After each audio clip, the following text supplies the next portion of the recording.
Good morning, everybody. Welcome to the Clearwater County Strategic Planning Council Committee of the Whole for Monday, June 22nd, 2026. We'll call the meeting to order at 9:05. And I'd look for a motion to adopt the agenda as presented if there's no additions or deletions. Councillor Letwin, you make a motion to adopt the agenda? I'll make the motion to adopt the agenda. Okay, Councillor Letwin makes a motion to adopt the agenda as presented. Seeing no discussion, I'll call the question. All those in favor? Councillor Humphrey, I think you were, yeah, okay. Councillor Cermak sends regrets today. He will not be joining us. Moving on to the Strategic Planning Council Committee of the Whole meeting minutes from May 25th, 2026. Were there any errors or omissions noted in those minutes? If not, we'd be looking for a motion to adopt the minutes as presented. Okay, Councillor McCauley makes a motion to adopt the May 25th, 2026 meeting minutes as presented. Seeing no discussion, I'll call the question. All those in favor? Motion is supported by council. Moving on to delegations, to item 4.1 from Alberta Animal Services. Before we begin, we'll start with a quick round of introductions, and we'll start with Ward 1 Councillor. Good morning. My name is Brianne Powell, Ward 1 Councillor. Good morning, Hazel Letwin, Ward 2 Councillor. Good morning, Drew McKay, Ward 3 and Deputy Reeve. Good morning. Welcome to Council Chambers and our Strategic Planning Committee meeting of the whole. My name is Jordan Northcott, Reeve and Ward 4 Councillor. Good morning, Tyler McCauley, Councillor, Ward 5. Good morning, Lauren Humphrey, Councillor, Ward 7. Good morning, Whitney Wedman, Heritage and Culture Programs Coordinator. Good morning, Bettina Van Newkirk, Director of Agriculture and Community Services. Good morning, welcome, Rick Emmond, CAO. Good morning, Tracy Haight, Legislative Services Coordinator. Good morning, I'm Dwayne Thomas. I'm Director of Operations for Alberta Animal Services. Excellent. Well, thank you very much for joining us, Dwayne. If you do have a presentation for us, the floor is yours to offer the information to the committee. So the Clearwater County approached me in regards to some questionings in regards to cats and dealing with it possibly in a bylaw in the county. And so they had some questions that they wanted me to go through in regards to kind of capacity to enforce certain things like that in hamlets like Leslieville, Caroline, Condor, Withrow, Nordig, and Alhambra. One of the questions was, does Animal Services have the capacity to enforce cat-related complaints? In terms of capacity, we do have a facility that is in the city Red Deer that does have room for adding additional capacity for intakes for cats. The only thing that we would have to do is if we took on something like this is ultimately it's space in terms of cat kennels is one of our biggest things. With a lot of our municipalities that we deal with right now that do have cat enforcement, the return to owner rate for finding ownership for the cats that do come in is fairly low. And in the province of Alberta, there's very few counties that actually deal with cats at all.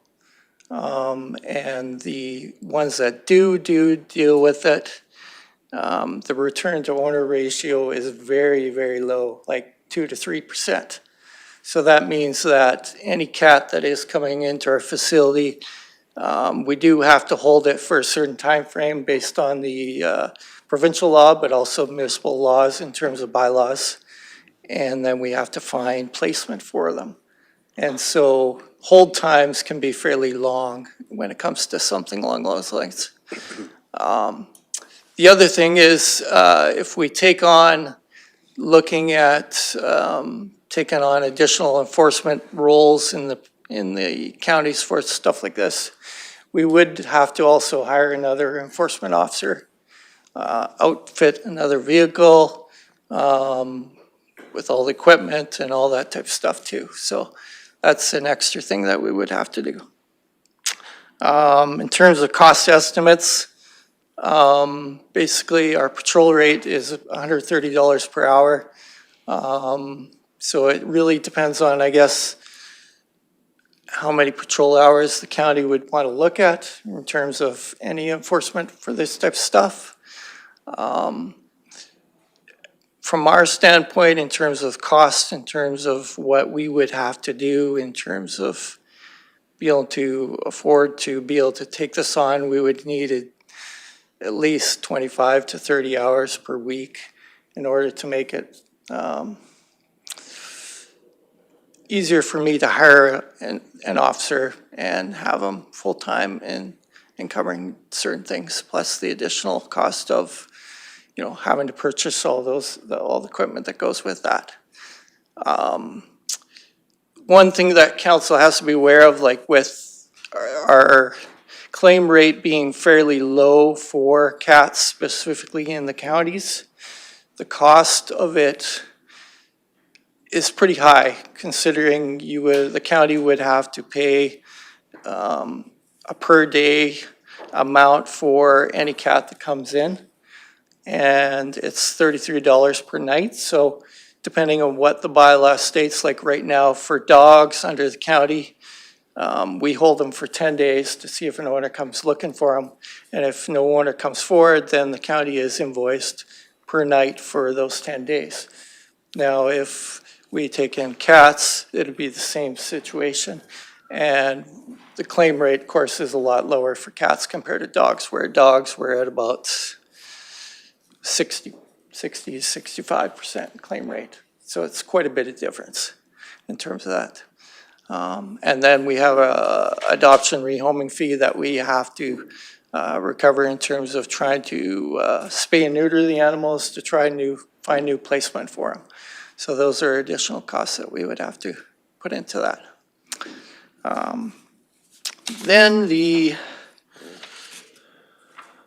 So in terms of data, there's very little data that I can provide in terms of enforcement of cats in the counties, because there is no other counties really in the province that deal with cats.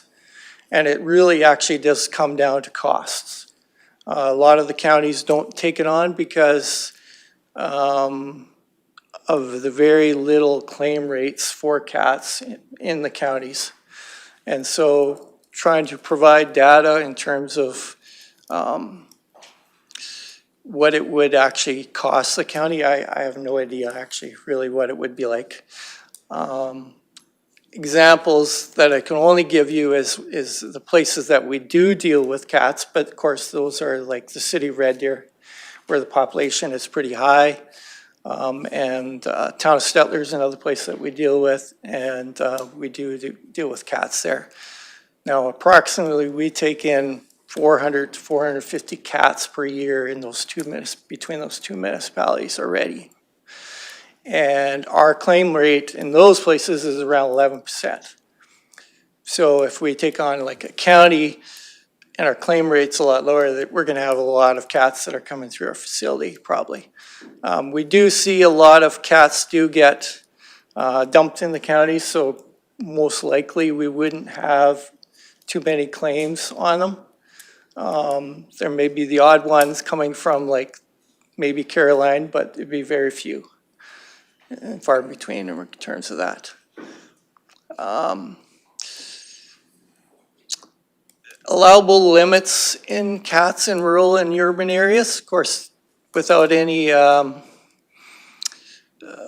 information out there to kind of dictate as to what other counties do, because there isn't any.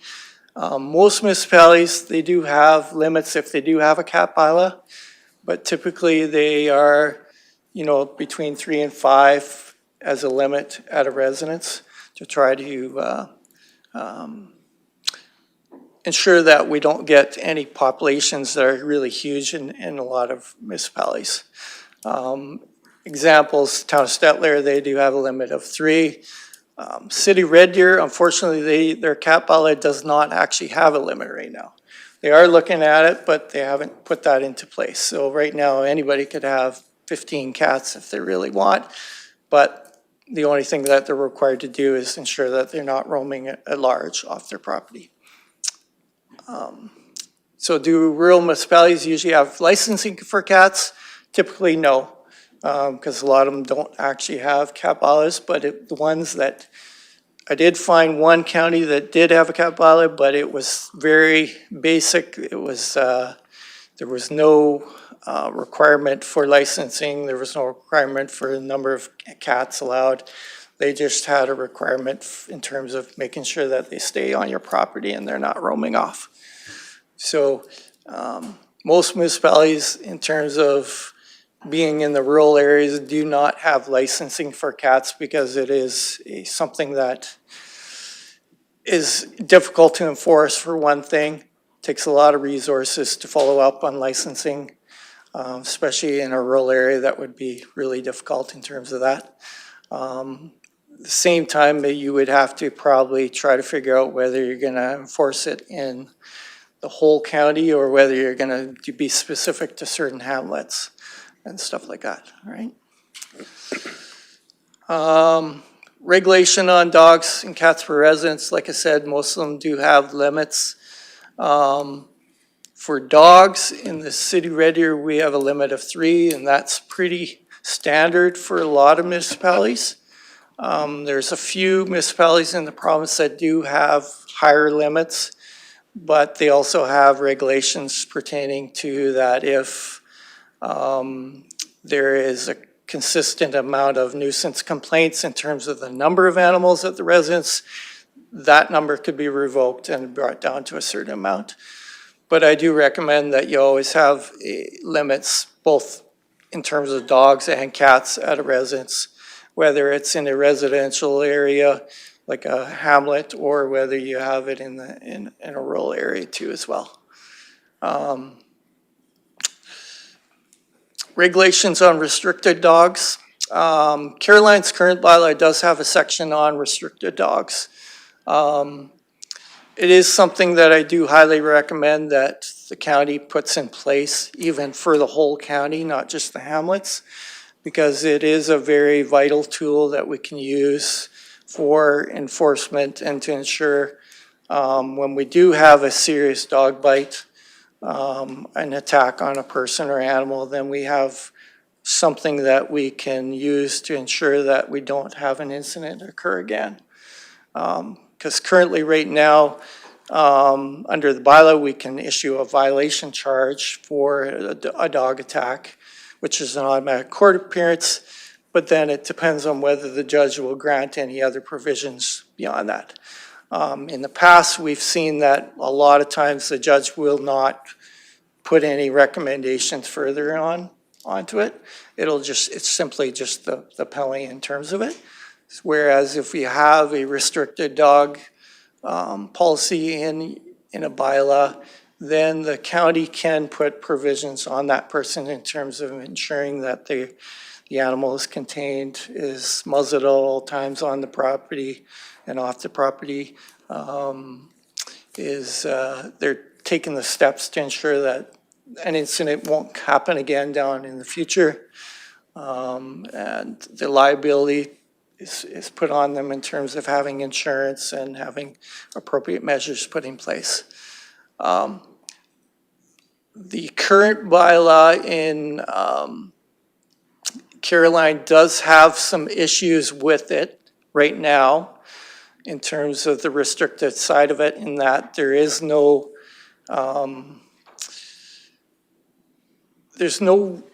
policy in there in terms of how somebody can appeal a restricted dog provision that's put on them. And whereas in municipalities that we deal with that do have aggressive dog or restricted dog policies, there is an appeal process to it.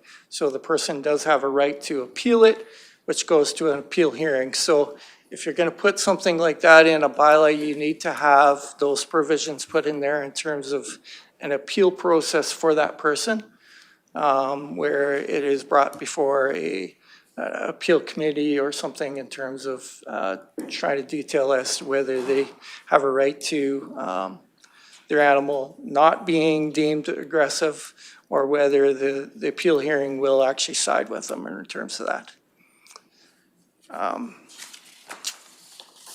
Last thing is, another thing that they have in there is insurance. Most aggressive dog or dangerous dog or restricted dog policies usually do have a requirement for insurance for the person that is deemed aggressive. The current bylaw is set at not less than $1 million, which is actually impossible to obtain. Most restricted dog policies have in place not less than $500,000, which is something that is obtainable for a person. So you just got to make sure that you have policies put in place there that the person still does have a right to be able to obtain that. Because if you have it set at not less than $1 million, they're not going to find an insurance company that's going to do that for a dog. And so that's just one thing that the council and administration needs to make sure that they have put in place if they're going to put a restricted dog clause into the policy. If there isn't a restricted dog or aggressive dog policy put into place in a bylaw, the only other options that we have is the Dangerous Dog Act, which is in the province of Alberta. But the problem with the Dangerous Dog Act is that it only deals with dog attacks on people. It does not deal with dog attacks on animals. And these days we're seeing a lot more dog attacks that are serious on other dogs or other pets that people have. And the Dangerous Dog Act doesn't deal with that at all. So there's nothing we can do in terms of bringing that before the court other than a violation charge that's issued. So that's why it's important to have a policy in place under a bylaw in the municipality. All right? That's all. Questions? Yeah, just the floor is open for comments or questions. Councillor Humphrey. Yes. What's the list? I guess, where do you get the list? What is a restricted dog or an aggressive dog? You're saying sounds like two different types of dogs. Most dogs are protective and could be classed as aggressive. I mean, if somebody's threatening their owner or they perceive it that way. So with any aggressive or restricted dog policies that are put in place, what happens is we assess it based on an incident that occurred. So say a dog was attacked by another dog, or a person was attacked by another dog. Our officers investigate that situation. They try to determine what the severity of the injuries were. So like a severe injury is typically where stitches, medical treatment was required. We look at, like the number of bites that they have on them to determine whether the animal is considered to be a dangerous dog or a restricted dog or aggressive dog. And that's kind of where that comes from. So not every dog would be deemed a dangerous dog or a restricted dog. If it was just a minor bite, like a nip or something along those lines, we wouldn't look at any of that type of stuff. The difference between like aggressive dog and restricted dog and things like that, it really is just every bylaw has different terms put in there. And so it really depends on whether the council wants to call it a restricted dog or whether they want to call it an aggressive dog. They're both the same. There's no difference. So you're determining this after an incident? After an incident, yes. I don't think we want to get into that. Because when you want, so that's just one person goes out and then determines how, dogs are possessive to their humans. And that's just a fact. It doesn't matter what kind of dog it is. most of them will step up and protect them if they perceive it being a threat. So then we're just gonna open ourselves up to somebody comes, even if somebody came onto your property and the dog, attacked them, then your dog would be deemed dangerous when it should have been that person that was deemed dangerous. Seems like we're opening a can of worms. There's, Ms. Haight, go ahead, please. Perhaps if we just take a look at page 6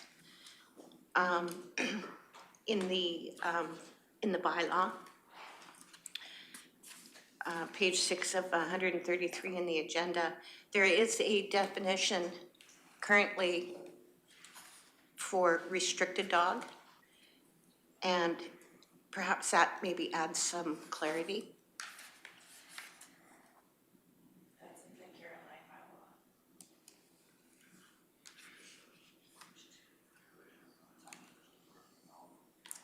I suppose some of this would have to be on a case-by-case basis too, right? Like, if you had a dog that was, I guess, basically a repeat offender, that was chasing, or having a conflict or an aggressive nature with the neighbor's dog, then you really wouldn't want that situation either. And I've had residents actually, I've had that exact scenario. Has been brought forward to me from residents.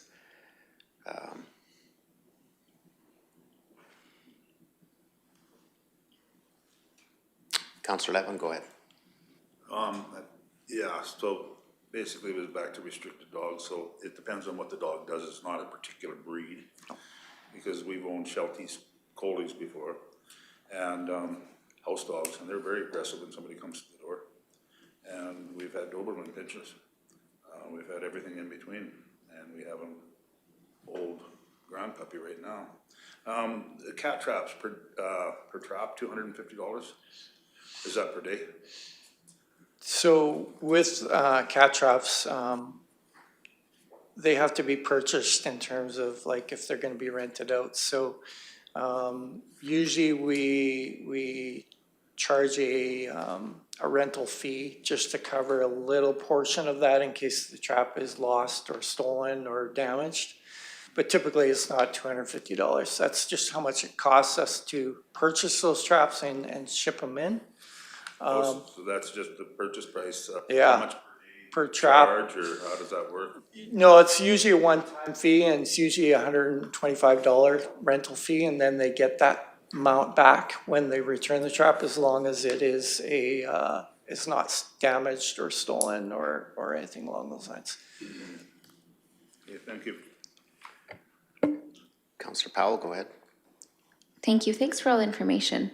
I actually thought the restricted dog bylaw might not be a bad thing, and I think it is case by case.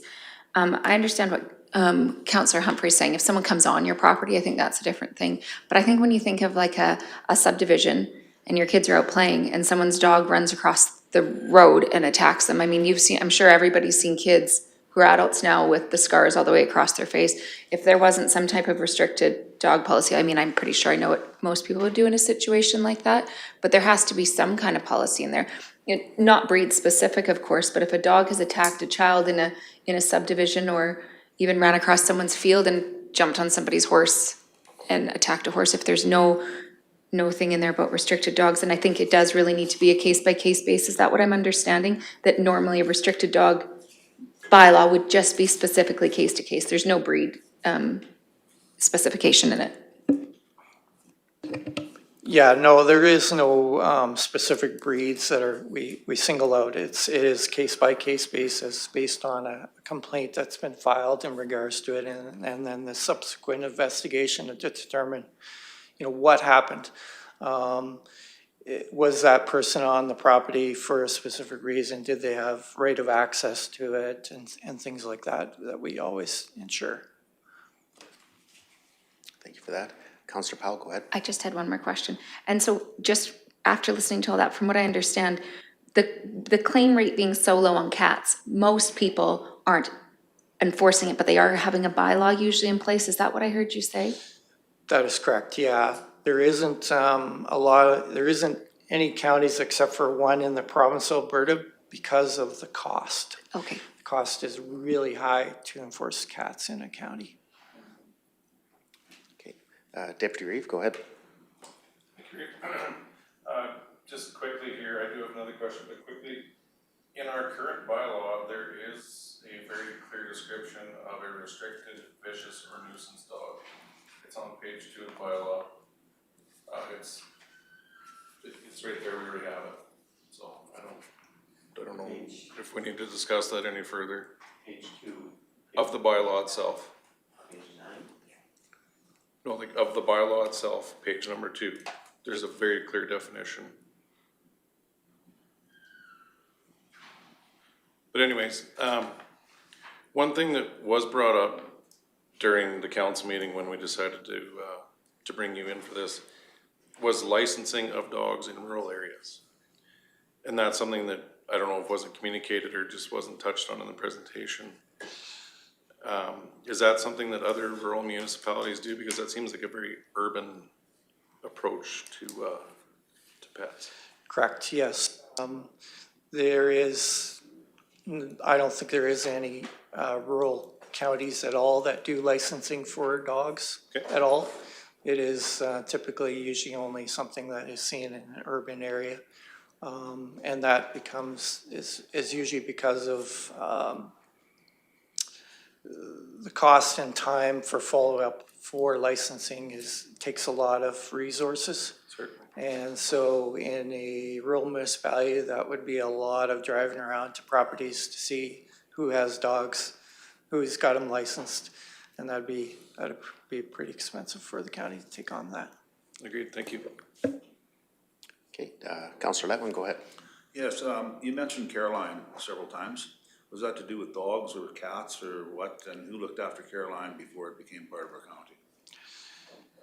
We dealt with Caroline before it became a county. But Caroline typically only dealt with mainly dogs.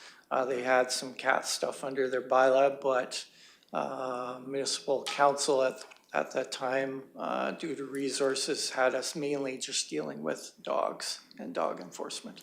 So in the course of a year, how many dog complaints would you receive in a hamlet of Caroline? I'd say probably maybe 15 or 20 complaints in a year. Okay. That'd be about it. With dogs, and then how many with cats roughly? 1 or 2. 1 or 2? Yeah. Okay, thank you. Okay, I'm not seeing any more. Oh, sorry, go ahead, Councillor McCulley. Do you have numbers for the county for that? Is there, like how many complaints we receive on an annual basis for cats and dogs? So we don't receive any complaints, formal complaints about cats because it's not in our bylaw, so. But sorry, I just have a report here from Dwayne for 2025. And, oh my gosh, sorry. Maybe I'll get Dwayne to do this. Hold on.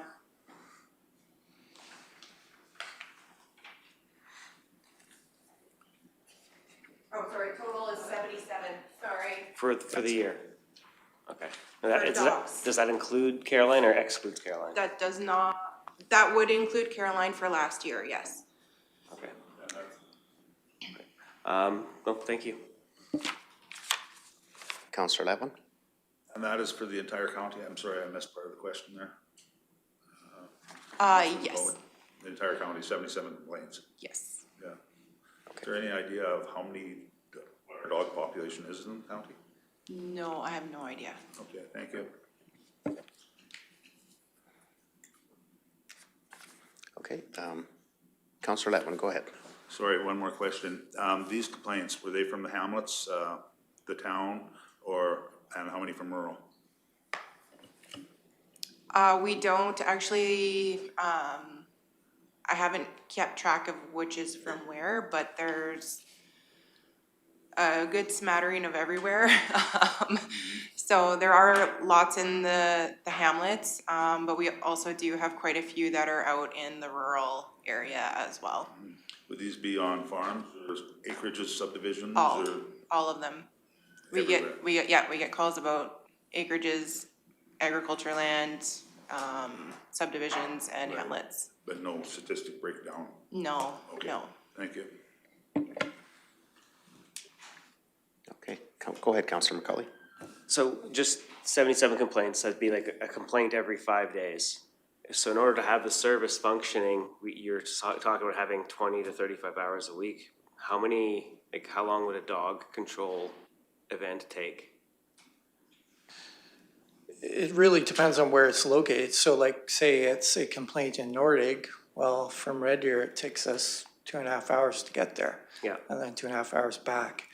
And so to deal with one complaint, that's 5 hours of a Yes. day.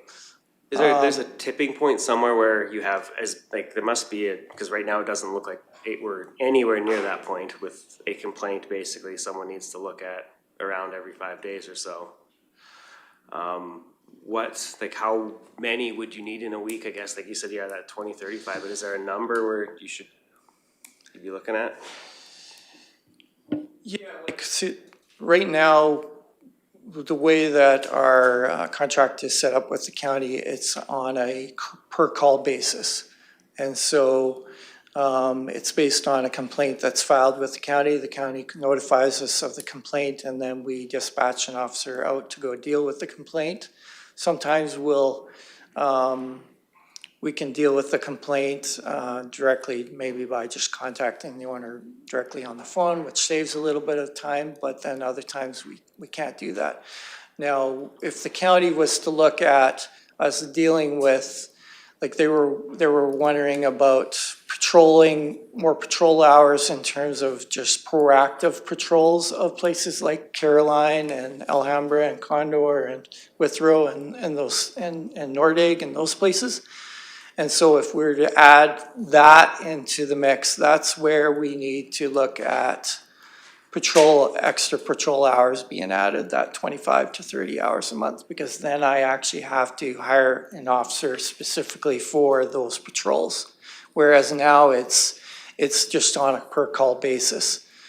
And so some weeks we have a complaint to deal with in the county, and then other weeks we don't.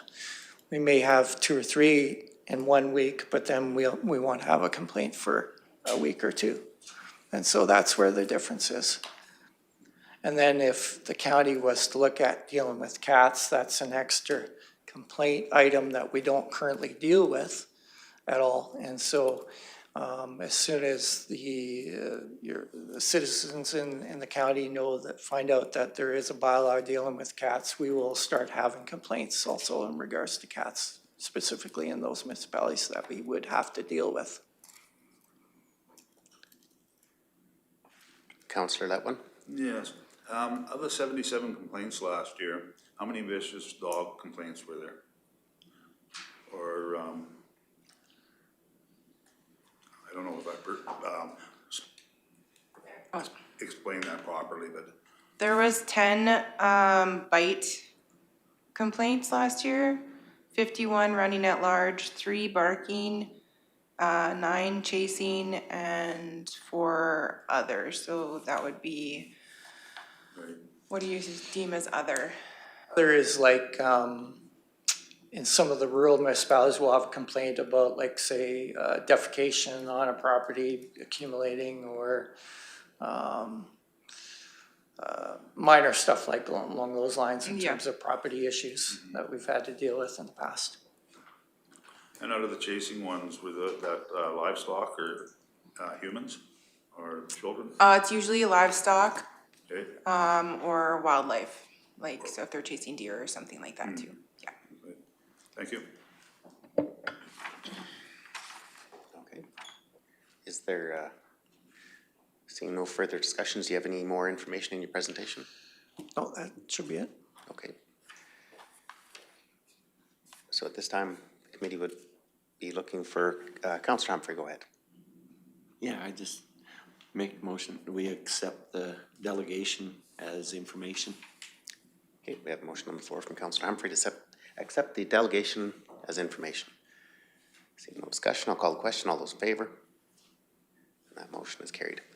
Thank you very much for taking the time to come and give the committee the presentation.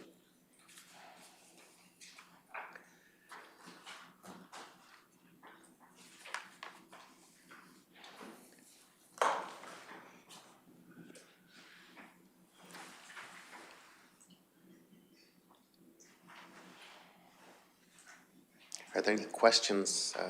Ms. Haight, go ahead.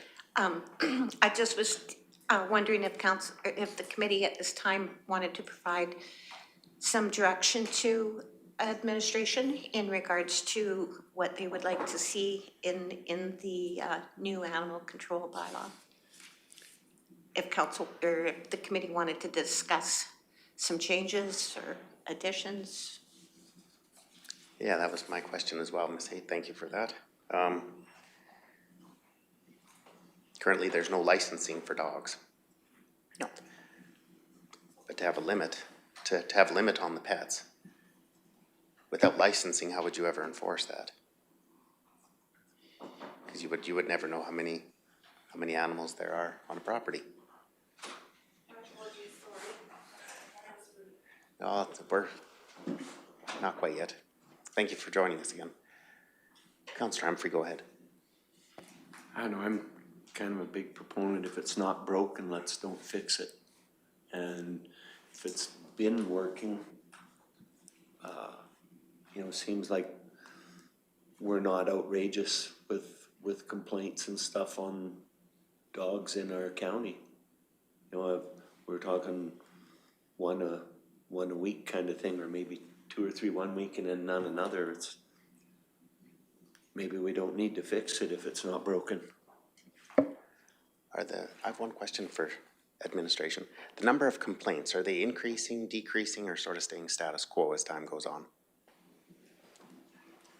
I don't have the stats with me right now, but they do vary per year. But I would say that it did increase a little bit because of Caroline. Adding Caroline in definitely added more complaints for sure. Okay. And for dogs that are chasing livestock, what can the adjoining or adjacent landowners, the owner of the livestock, what options do they have? Well, Mr. Emmons, go ahead. Sorry. Thank you, Reeve. If I may, it is the owner's right to eliminate the dog. Okay. I've had, so the reason I asked that is I've had landowners ask me that they maybe have a CRA parcel and they have a horse or something on there. But because they're on a multi-lot subdivision, or the parcels are so close, they can't safely discharge a firearm because they're within they're too close to proximity of the residents, so they can't safely discharge a firearm even though the dog is chasing their livestock. So in that situation, then what happens? I know the legislation for discharging a firearm, and that's absolutely correct. I don't know the legislation well enough. In a multi-lot, I know it for an ag producer. If you were permitted, you could use a crossbow, compound, something of shorter range, if you were permitted, but I really am not educated in that legislation well enough to truly speak on it. Yeah, because it has been a problem, and not even just in multi-lot subdivisions, but even with the number of parcels that have been created with neighboring acreages and stuff, it can be difficult to even to shoot gophers. Ms. Powell, go ahead. I'm just reading the bylaw here. So currently, in Clearwater County, it says CRHR, CRA, MHP is 3 dogs, is that correct? Or is that what we want to be? It is currently 3? It's currently 3, and Caroline is currently 4. Okay, so it would only make sense to have everything under one. Okay, so, Yes. sorry, so it's 3 dogs on the smaller parcels and it's 5 currently on agriculture? That's how So- it exists? No, so that was my, this is just my options. Okay. So right now, it's 3 dogs on any property. Okay. Caroline is 4 dogs. My proposal was to either have like 3 dogs for, CRA, and then there would be either 5 dogs for agriculture or unlimited, like, or we could just have that exempt, for egg parcels. So that's, yeah, just a council's options. Thank you. Yes. Counselor Letwin. Yeah, I'm just reading here in, I guess, definitions, and we got dogs in everywhere, and then AKL, L is poultry. Why were we going to add poultry in here? Means domestic fowl such as chickens, turkeys, ducks, and geese. Yes, because we have had numerous complaints about dogs attacking other people's poultry. Okay, Yes. thank you. Yeah, it probably wouldn't be a pleasant experience when you come home and the neighbor's dogs, you know, killed 20 of your chickens. Deputy Reeve, go ahead, please. Thanks. Within the existing policy, just to kind of further what you said with the for assistance to acreage owners with some livestock and there's dogs causing issues, we do have a dog at large bylaw in here already. So could those acreage owners not contact bylaw and have that dog dealt with? Are you speaking about like the chasing? Yeah. Yes, yeah, of course. So if it was chasing livestock, then they would also be running at large, so we could definitely deal with it that way. And then there's also, hold on.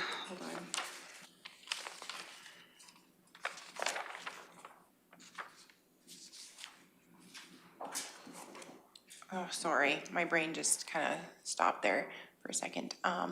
So yeah, running at large, chasing is going to be along those lines as well.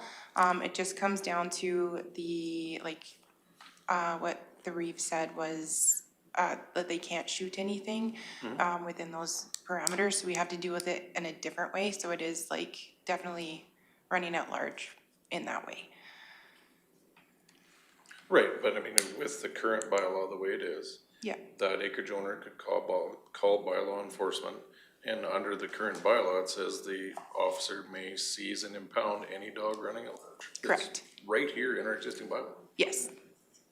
So I tend to agree with Mr. Humphrey that this bylaw already has provisions and enforcement available to everyone in the community. The only thing that I would see that's maybe not, it might be here on paper, the response time, you know, when you have a horse being chased or livestock being chased, by the time, what's the average response time if there's been a call? About 3 hours. Yeah, so oftentimes the incidence is gone and over and the dogs maybe, so it's, how do we, So we do get people to take videos or photos of it happening as well. And then that definitely helps them with anything that comes up in court if the person pleads not guilty. yeah, if you're able to identify the owner of the dog, but if it's just a random dog at large, you may not know whose dog it is. I haven't had a lot of complaints where we don't know whose dog it is. Like, there are those random ones, but a lot of people, they're commonly on their property, so they do know who the dog belongs to. Okay. Do you have any further comments, Well, I Deputy guess Reeve? I'm just, so what would the option be then, as opposed to currently, right? Like if it takes bylaw X amount of time to get there to deal with it now, what could changing a bylaw change the response time, I guess? I'm confused. There would be no change in response time. Okay. And then, like, if the dog was licensed, would that change anything either? If it's licensed, then we definitely would have more of an idea of who it belongs to, but it would still be the same process for complaints. Okay, But we'd have to catch it first, so, right. yeah. Yeah, I guess, hopefully people living in the country with livestock are comfortable enough to try to chase away the neighbor's dog. I don't, that just seems, yeah, something I take for granted, I guess. Yeah, I've had residents, it's created almost hostile situations between the neighbors themselves about the dogs chasing livestock. So whether it can be, you know, there's an issue there. I don't know how it'll be addressed, but just a discussion, because it's created almost a very hostile relationship between the two adjoining landowners, to the point where things have escalated quite high due to animals chasing or even attacking their dogs or getting in Yeah. fights. So there's only so much we can do within provincial legislation and within like our bylaw for that. Like if it does become a neighbor dispute, then we do bring in our CMP. Yeah, it escalates. Yep. Councillor Levin? Yes, Reeve, you mentioned, or you asked the question, how long it take for our services to get on the scene, and it was 3 hours. But if we hired animal services, or Alberta Animal Services, how many hours would it take them to come out? We do have animal services. They are on contract with us, and that's their response time because they're coming from that's- Red Deer. Oh, not our peace officers then? Our No. county peace officers, don't deal with that? No. Oh, I'm sorry. I think we should adopt the 3 S's here. Shoot, shovel, and shut up. Okay, is there any further discussion or proposed amendments to the bylaw? Pardon? Councillor Powell? Oh, so wouldn't it be broken down then into two? Don't we have to agree on what happens in CR, CRA, and HR? Or that's currently in place, so it doesn't really need to be discussed? Pardon me? The 3 dogs on the smaller pieces of land, so the CR, CRA, HR, and MHP, it's already in place, the 3 dogs? It is, yes. Yeah, it's So- just that it's also on egg parcels, and I just wanted some direction on whether or not council wanted it to be 3 dogs all across the board, or if egg parcels would be exempt. I won't speak to egg parcels, but I will speak to the Caroline. It doesn't make sense to have Caroline as 4 and the rest of the county as 3. I think it should be unison that they're all 3. Okay, so the problem with that is that there are people, like Caroline has licensing, if somebody has a licensed 4 dogs, they've already been approved to have those 4 dogs, so we will have to put a grandfather clause in here, just saying that, yeah, if those dogs were licensed and there's 4 of them, then they're allowed to have them. Okay. Sorry. Yeah, there's a few more questions. Councillor Humphrey, go ahead. And we don't have a limit on our ag dogs right now, do we? We do, yeah, What is our 3 currently currently, yes, and has been forever? yes, Weird, I wonder if anybody knows that.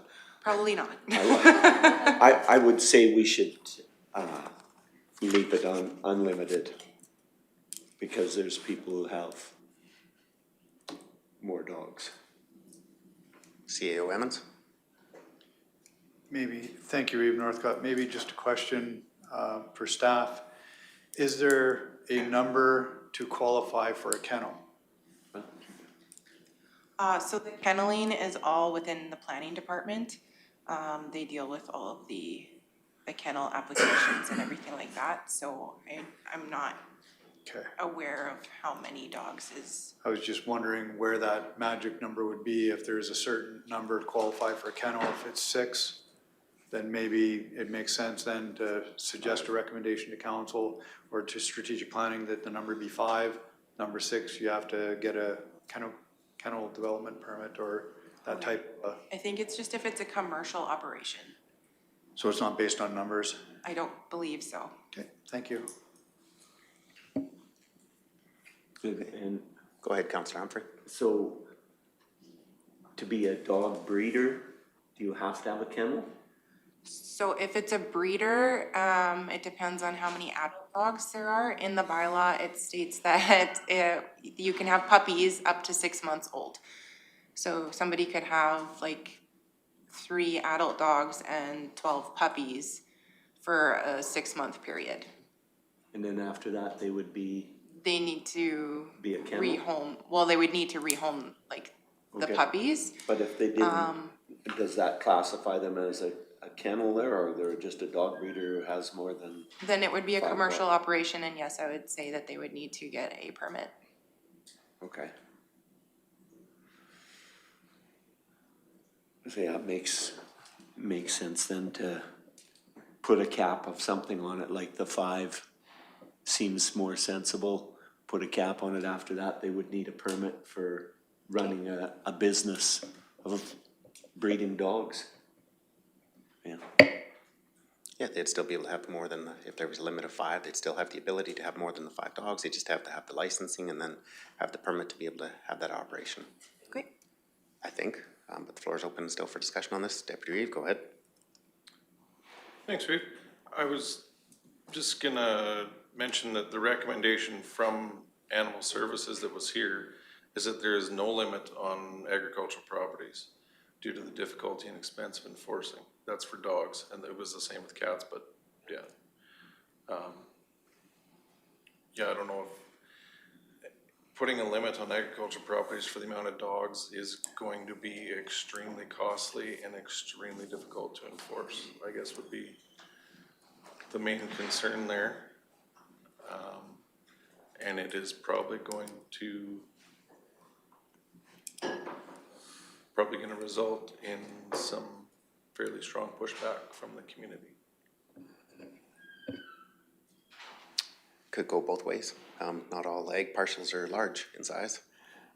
So to have unlimited dogs, I don't know if some of the neighbors may not like that as well, but definitely a interesting topic here this morning. Councillor Powell, go ahead. I must have misunderstood him then. So he said, sorry, Deputy Reeve McKay, he said no limit on egg? Is that what he said? I'm sorry, I missed that. That's just what was in his presentation here. Recommendation for limit of dogs in residential areas to 3 and no limit in rural agricultural properties due to the difficulty in enforcing.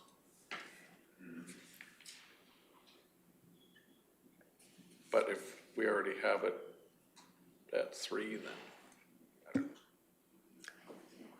Go ahead. Go ahead. Just to follow up, I think the suggestion's 5, right, on Eggland in here? Is that what you're suggesting? Oh, sorry. Yes, I had suggested 5 on Eggland or unlimited. It just depends on how you would like to proceed. But we could do 5 for sure. And then if people had more than 5, they'd still have the opportunity to have the dogs. They just have to license those dogs and get a permit. And I see Ms. Gillum's joined us here this morning, so. Sorry, I was watching downstairs and came running up because I was like, oh, there's planning questions. So yeah, with the kennel, sorry.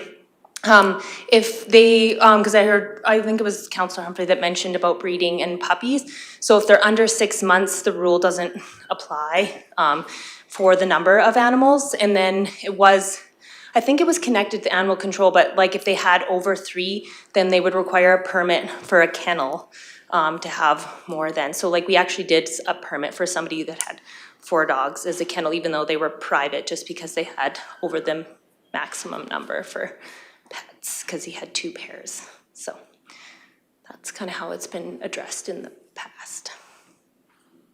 Okay. Thanks, Ms. Gillum. Councillor Powell.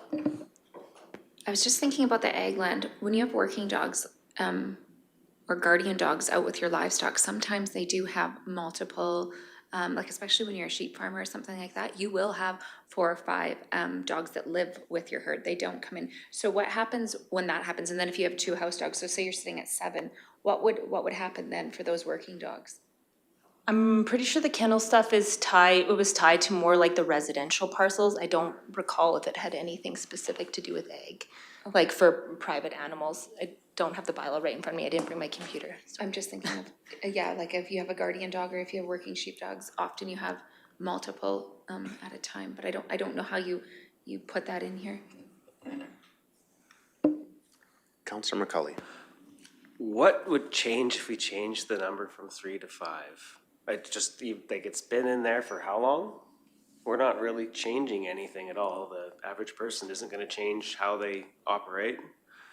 I think a lot of the rules that are in here are you know, it looks like we're protecting the residents, right? I'm just not sure on the dog licensing. The guy here said it was not possible, it just doesn't work. So maybe we remove the licensing portions from this. I don't know how that works in a hamlet, because they already have licensing, but maybe we just do the same thing across the board and leave everything at 3. I think it's easier. We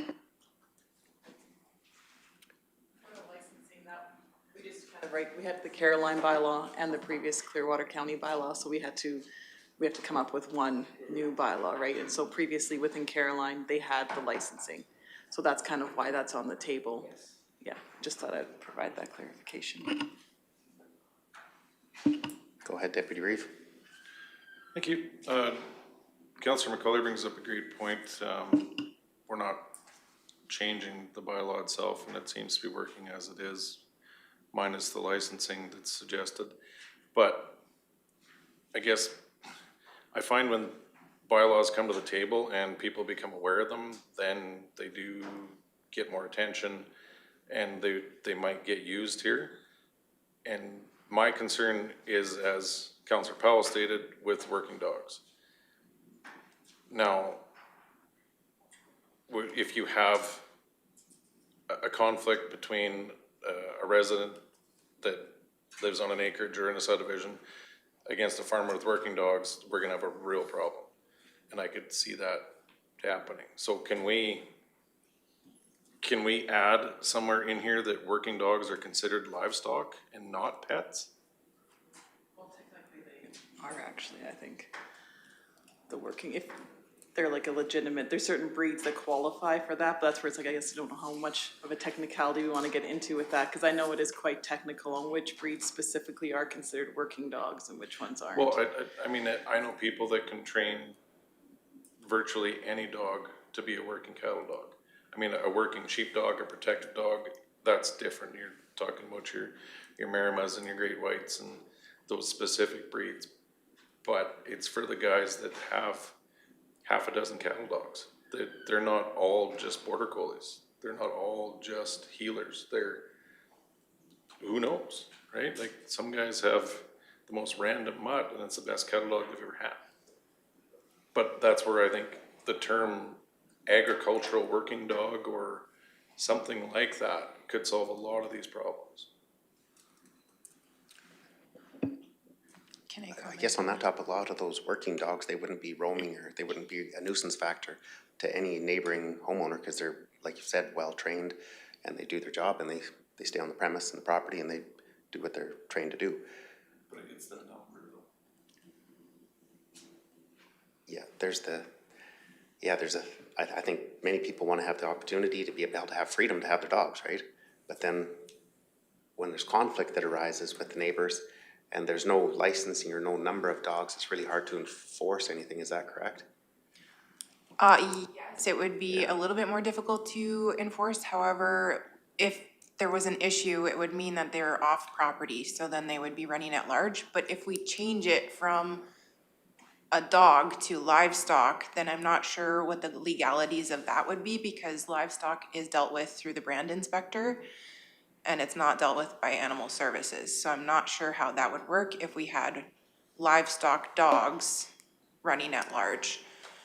Okay. Thanks. Ms. Sade, go ahead. The other item for consideration is, and it has been mentioned, enforcement. If there is a complaint that someone has more than 3 dogs or more than 5 dogs, and then that complaint gets investigated, how would the owner be able to prove that their 7 dogs are working dogs? Like, they could be dash hounds and they have 7, but that person could say, oh, well, they're working dogs. How could it be proven otherwise? That's something to consider. If you're to distinguish between a working dog and a non-working dog, there has to be some criteria, some parameters in order to differentiate between the two. If that's the route that you want to go. Excellent point, Ms. Hayden. I don't have an answer. Counselor Letwin? I guess the enforcement officer could say, prove that it's a working dog, and the owner would have to show it. You know, if it was a seeing eye dog or sheep herding dog, regardless of what species it is, if it's trained properly, a short demonstration would prove one way or the other. And until the owner cannot prove, or if the owner cannot prove that it's a working dog, it's just a dog, well, then he's gonna have to call his herd. Okay. Maybe at this point in time, we'll take a, there's been lots of discussion about dogs here this morning. We'll take a short recess till 10:15.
Welcome back from our recess.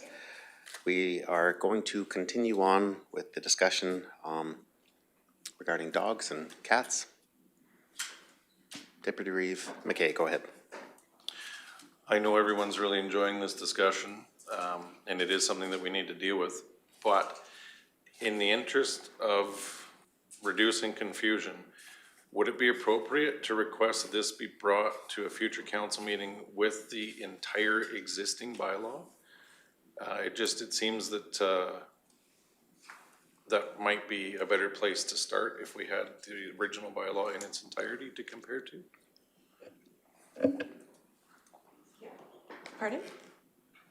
We can do that. We did have it included in the previous strategic planning committee. We had both individual bylaws in there. Today, we just brought for the delegation, and then we just had them kind of combined on what we're kind of proposing in the black print, and then the red areas were for decisions to be made upon. Okay, so just for clarity then, is there anywhere else in the bylaw other than the number of dogs permit where it's shown in red that's the original differs from this that we have in front of us? So, I don't know if you wanna read it. So yeah, I don't know if you want me to read that section from the current animal control bylaw on the number of dogs. That'd be super helpful if you could. So currently, in section 3.1, it says, any person who harbors or permits more than 3 dogs, 6 or more months old, on any land classified as residential land under the land use bylaw of the county is guilty of an offense. This provision does not apply to veterinary clinic operated by a certified and registered veterinarian or a person with a valid and subsisting development approval from the county for a kennel or small animal breeding facility. But then maybe I didn't catch it. Was there a number of dogs in there? 3. Right. Yeah. Any person who harbors or permits more than 3 dogs. On a residential, Land. so does that apply to agricultural land then? I'll let Whitney. So that's where the confusion is, because I have had arguments about that. I would say that it's just for residential, but people argue that it's like agriculture, you still have a house there, so it is still a residence. So that's where I wanted the clarification. That's why we wanted to change it for this new bylaw, just to make sure that it wasn't so vague, and that I could actually give people proper information. Okay. Ms. Haid? I'm just wondering if this would help to clarify. So the proposal is to change the current bylaw to read that 3 dogs on any land designated as residential, and that would be zone CR, CRA, and hamlet, and manufactured home park. 3 dogs on any land designated as industrial commercial. And then the proposal is to limit land designated as ag to 5 dogs. And then if you go down into item B, these provisions do not apply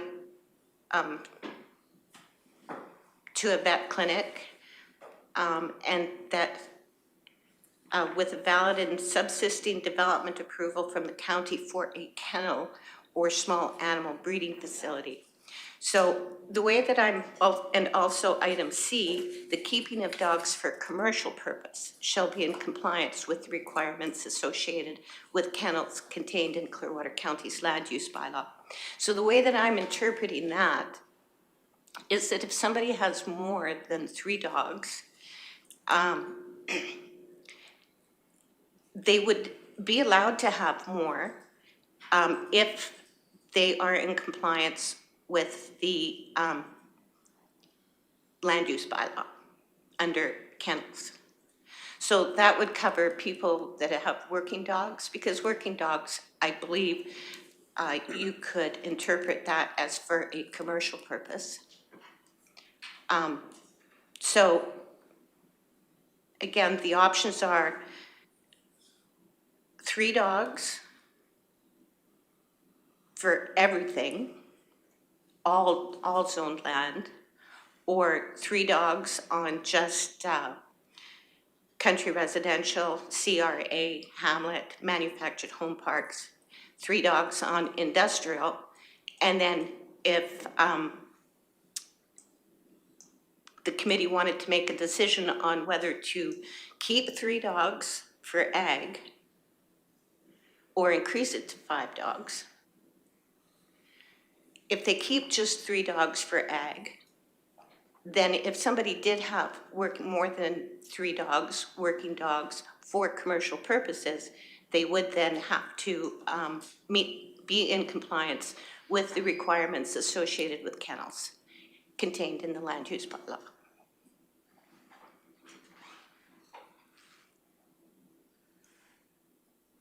Councillor Humphrey? Yeah, I think that would work really well, as it's written there, and just have we could just go to 5 dogs for any land designated as agriculture. And then the rest is covered. That would be I don't know if we're needing to make a motion or a proposal or what. And is that just on the parcel itself, or is that per resident on that parcel? Like per residence? If there's for instance, if there's a parcel size 80 acres or larger, there can be potentially 3 homes on that parcel. Now, how would this bylaw apply there? That is a good point. I can make it so it's per residence.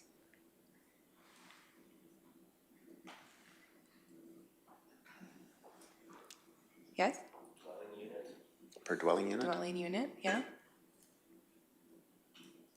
Okay, Councillor Levin, go ahead. You have 3 dogs per hamlet, per residence in a hamlet. That seems a little much to me, but okay, thank you. Deputy Reeve, did you have comments?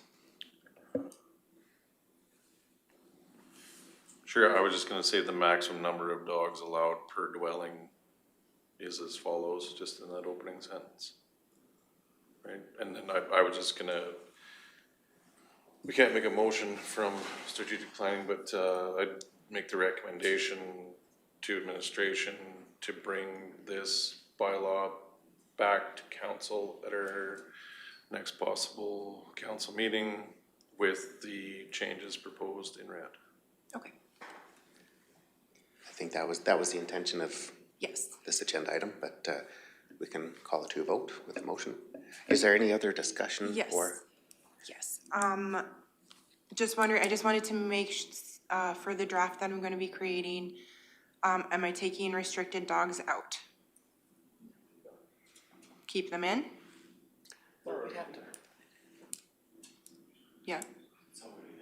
Restricted dogs is in Caroline's bylaw, but not in our current bylaw, so it would be. We don't have like a process for restricted dogs in our current bylaw. We just have, like Caroline does. trying to merge 2, but yeah, it Yeah, does create some it's confusion with the 2 confusing, I'm so bylaws. sorry. We apologize to the viewing public, but Deputy Reeve, go ahead. Everything that we're presented in black here, in black print, already exists in Clearwater County's current bylaw, correct? Yes. So in black print, it explains in great detail what a nuisance, vicious, or restricted dog is. Deputy Reeve, may I just ask which page you're on, just so the rest of the Sorry, council? it's page 2 of the bylaw itself, Okay, page 2. under definitions.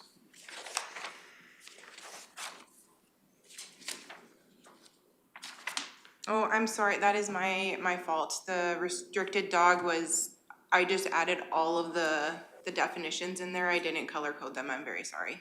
Oh, so that should have been in blue. Yes, yes. Okay. So then also when we go down to the aggressive dogs portion, that is also, should be in blue, all of it? Yeah, so I'm sorry, I didn't color code the definitions there. Okay. And how about where we scroll down to the authority of officers?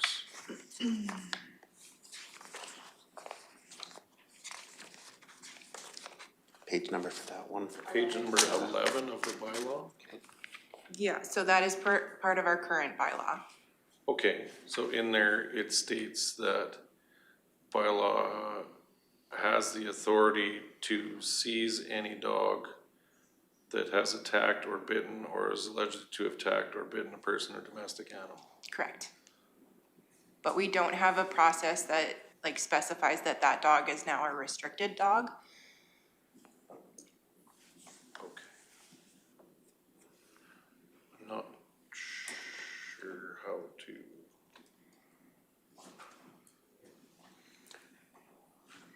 So if there was a dog that had attacked another dog or any other livestock or a human, and then it would be classified as that dog would then be labeled as a restricted dog? Yeah, if Animal Services deemed that it was like a danger, that it would be like a recurring problem, then yes, then it would be determined as a restricted dog. But I haven't dealt with that with Animal Services before, so I'm not entirely sure what the process is. Right, so it's just similar to the presentation that if we had a Yes. dog that had sort of been basically a repeat offender, then they could be classified Yes. as a restricted dog. But we don't currently have that in our bylaw. No, we do not. Yeah, because to have a definition of a restricted dog. Yeah, so I think we definitely need that definition. Does staff have clarity on that, or? So you want to keep restricted, like put restrictive dogs in the new bylaw? Yes. And the process for that. 'cause And we then the have to deal with process. Committees and everything. Yes. It would sort of make sense if you've had a dog that's been a repeat offender that's attacked adjacent landowners' livestock or a child or anybody else, and it's been a repeat offender and it could be classified as a restricted dog. I think that would be appropriate. It's not you're just looking for more, Okay. there's a track record. Oh, sorry, go ahead. And then licensing fees, are we wanting to license anything or are we good to leave it as is? Counselor Powell. Wasn't that the gentleman that just sat here and said that it was going to be quite expensive and quite a lot of staffing time to do licensing? Yes. And that, I think he said that there was next to no other municipalities that are currently, Correct. okay, thank you. For clarity on licensing, so if somebody wanted to go over the limit to have the kennel or the veterinarian practice, there would be no licensing and then. Oh, no, for that, there's still the licensing. I'm talking about each individual dog or cat has like a license tag. And then that's what Caroline has right now, so. I don't think that would be supported by the large majority of residents, Okay. in just my opinion. And I'm seeing the consensus from the rest of the committee as well.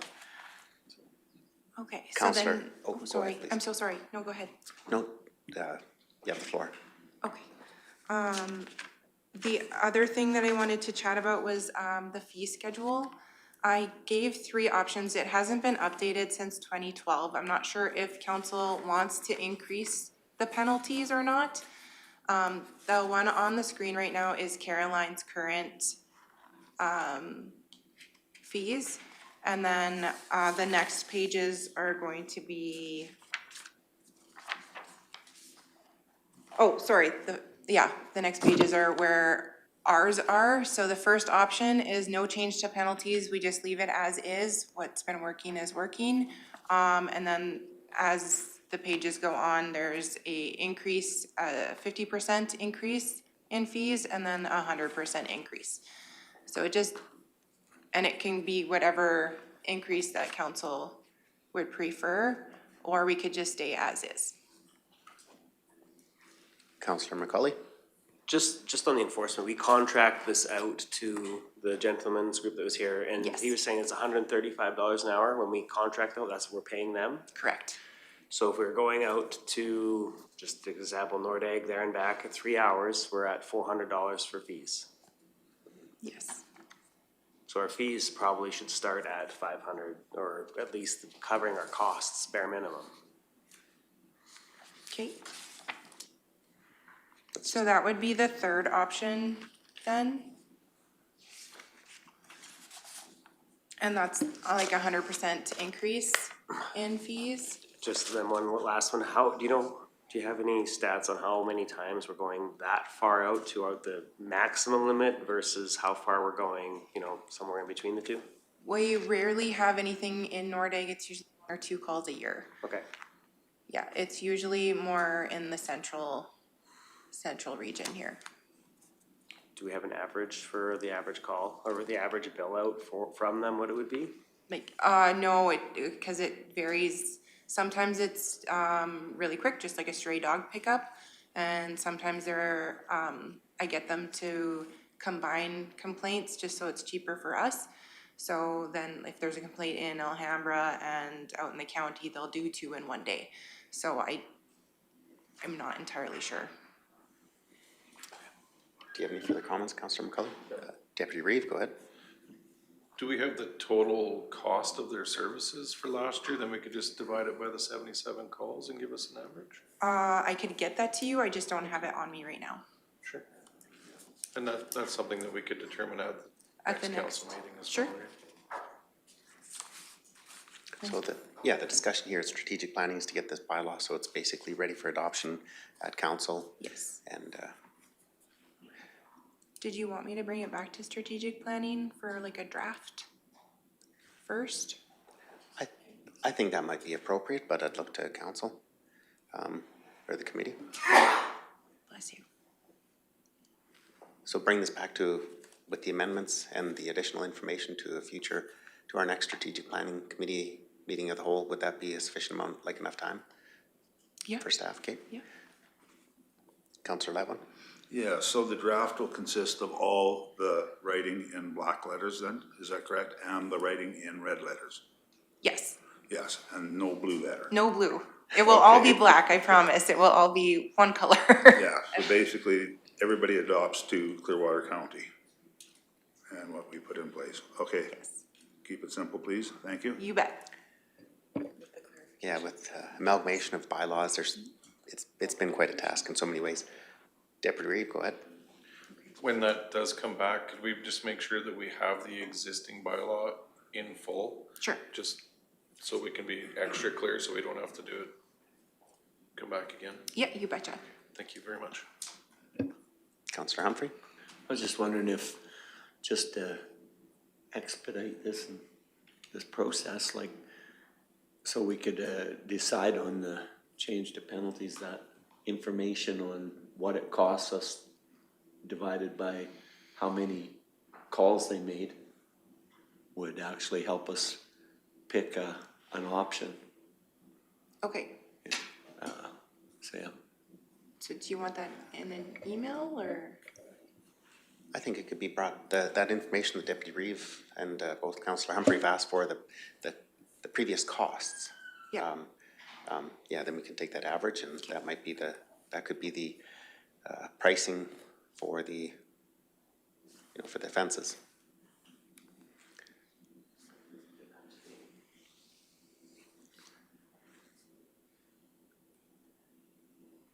Sorry, Go you ahead. wanted it today? Go ahead, Deputy Reeve.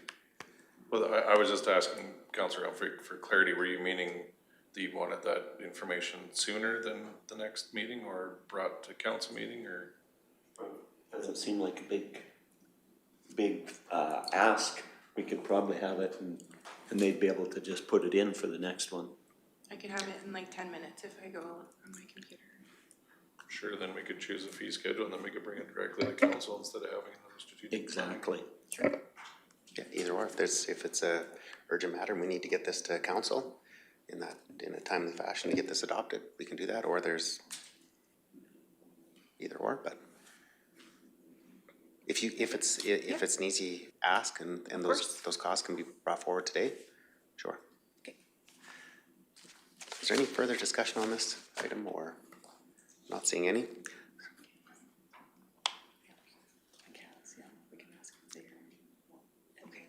Is there any additional information needed from staff? Yes. Okay. What was the determination for cats? Are we licensing cats? Are we dealing with cats at all? Would you like to have a limit on hamlets for cats or just leave it as is? Councillor Powell. I think that the gentleman there suggested that there was a number to be put on cats, but nothing with licensing, just in case there was a problem, but not to have somebody actually enforcing them, I think is what he suggested. Yes. So there is a number, we're not hiring anyone to enforce them, and there is no licensing, but I believe what he suggested was to have something somewhere in case it was ever needed. I think the number was 3 to 5. Deputy Reeve, go ahead.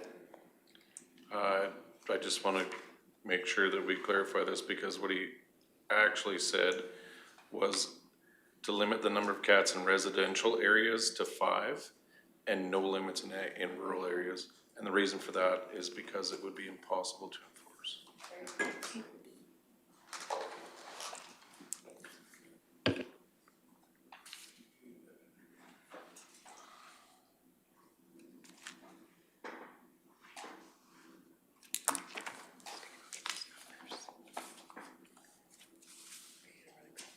Yeah.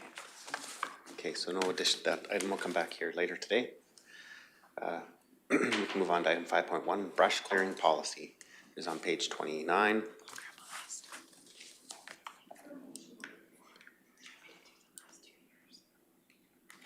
Okay, before we move on to that, Ms. Thompson, can you repeat the motion that was made? Yeah, there was a motion on the floor to, at the beginning, with the maximum number of dogs and directing administration to bring it back. Do you want the rest of these items included that motion, and do you want to vote on that motion? And that motion, I can't remember which council member made that motion. Deputy Reeve Okay, McKay did. would you be open to an amendment to the motion? Well, we can't actually make a motion. We can make a recommendation. So I guess, Well, actually, the motion would be to move to recommend to, so that it is a formal motion to direct staff to make for recommendation to council. I'll withdraw that recommendation for a motion at this time as we're awaiting further information. Okay. Okay, so motion has been withdrawn by Deputy Reeve McKay. No motion on the floor. Moving on to item 5.1, brush clearing policy on page 29. And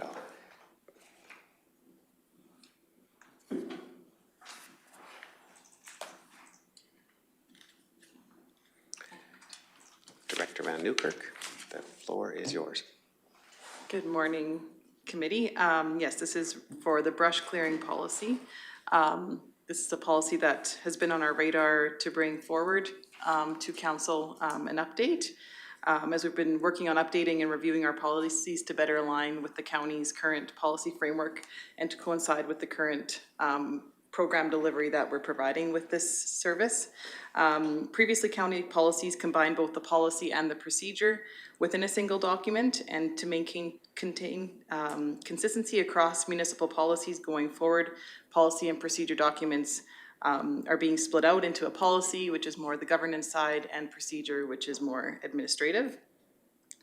The brush clearing policy within public right-of-way, which is what it's currently called, has been reviewed and revised to better reflect the shared responsibilities of both Agriculture and Community Services Department and the Public Works Departments.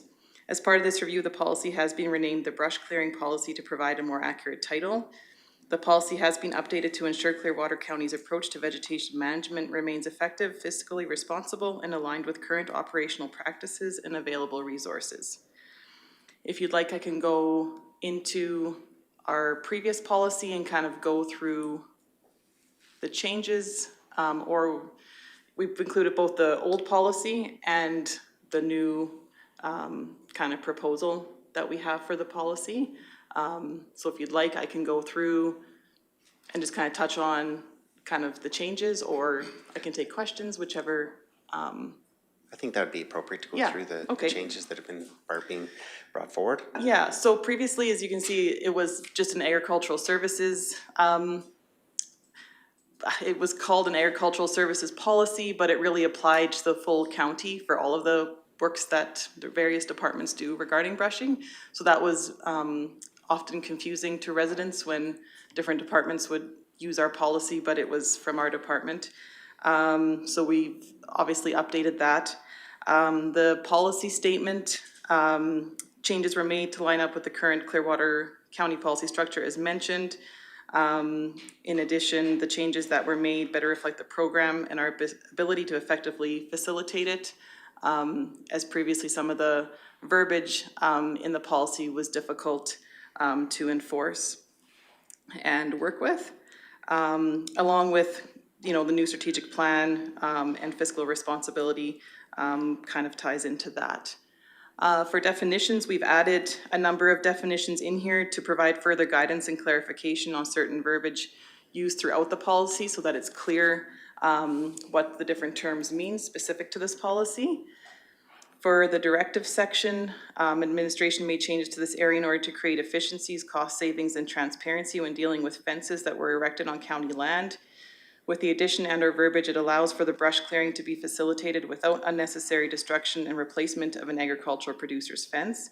Administration also removed the multi-lot subdivisions from being excluded from this policy, as all infrastructure should be treated the same throughout the county, was kind of how we felt.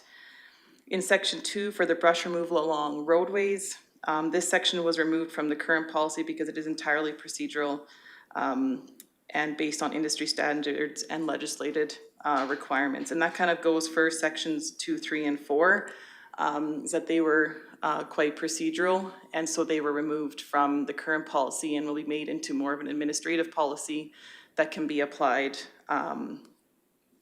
you know, when we go about the work being completed. In section 5, there was dilapidated fences section there, and we removed this from the proposed policy since the program must move forward with safety concerns, protection of infrastructure, and proper vegetation management before the 3-year notification is given for a dilapidated fence removal or rebuild. So that was always a sticking point, was the 3-year notification. And with the current works that we do being more complaint and maintenance based, it was difficult to complete certain works with having to abide by that 3-year notification. And obviously, you know, if we were to take out a fence, have to do brushing along a right-of-way where a fence was there, and the landowner needed further notification or time to plan for a new fence, we could always go back and, you know, assist with the brushing in that section that would entail the fence at a later time when it works for the landowner. Section 6 on the communication, we removed this from the proposed policy with regard to their program from the ag and community side, having a complaint-based and reactive approach rather than a proactive planned approach. Is it, you know, basically explained in there that we would make a plan, a 3-year plan, and then kind of go about that. As far as current administration and the history we're aware of, it's never really been carried out that way, or not in the last number of years. Maybe when it was initially, the previous policy was initially brought forward, it may have been, but as far as we're aware, we're not aware that there was really a plan like that made, and that with the budget that we have currently, it really only allows us to do, you know, maintenance and complaint-based issues that come up. We don't really have a budget to have a prolonged, planned out brushing program and more of a maintenance-based program. So that's just kind of how it's been currently, but again, that's kind of going forward. Council can decide how they would like to go about that. We also removed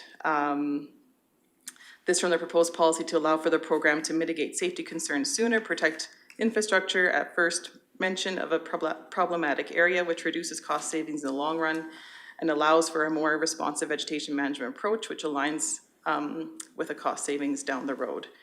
And administration could potentially add a notification section into the procedure stating that staff will make a reasonable attempts to contact landowners prior to commencement of work, whether that's, you know, stopping by the residents, phone calls, emails, door knockers, that type of thing.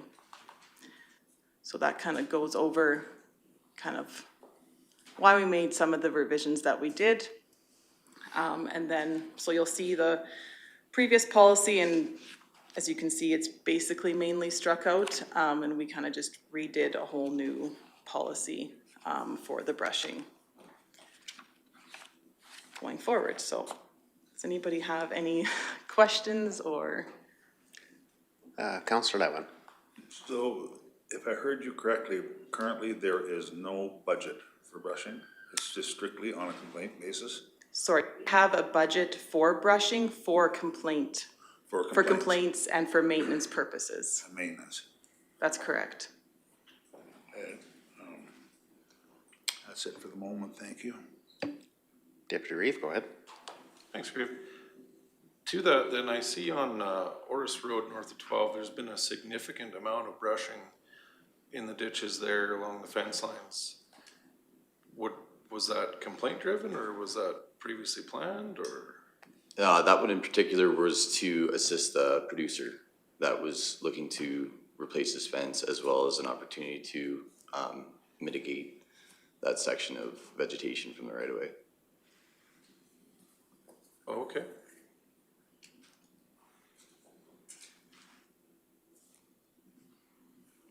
Councillor Levin.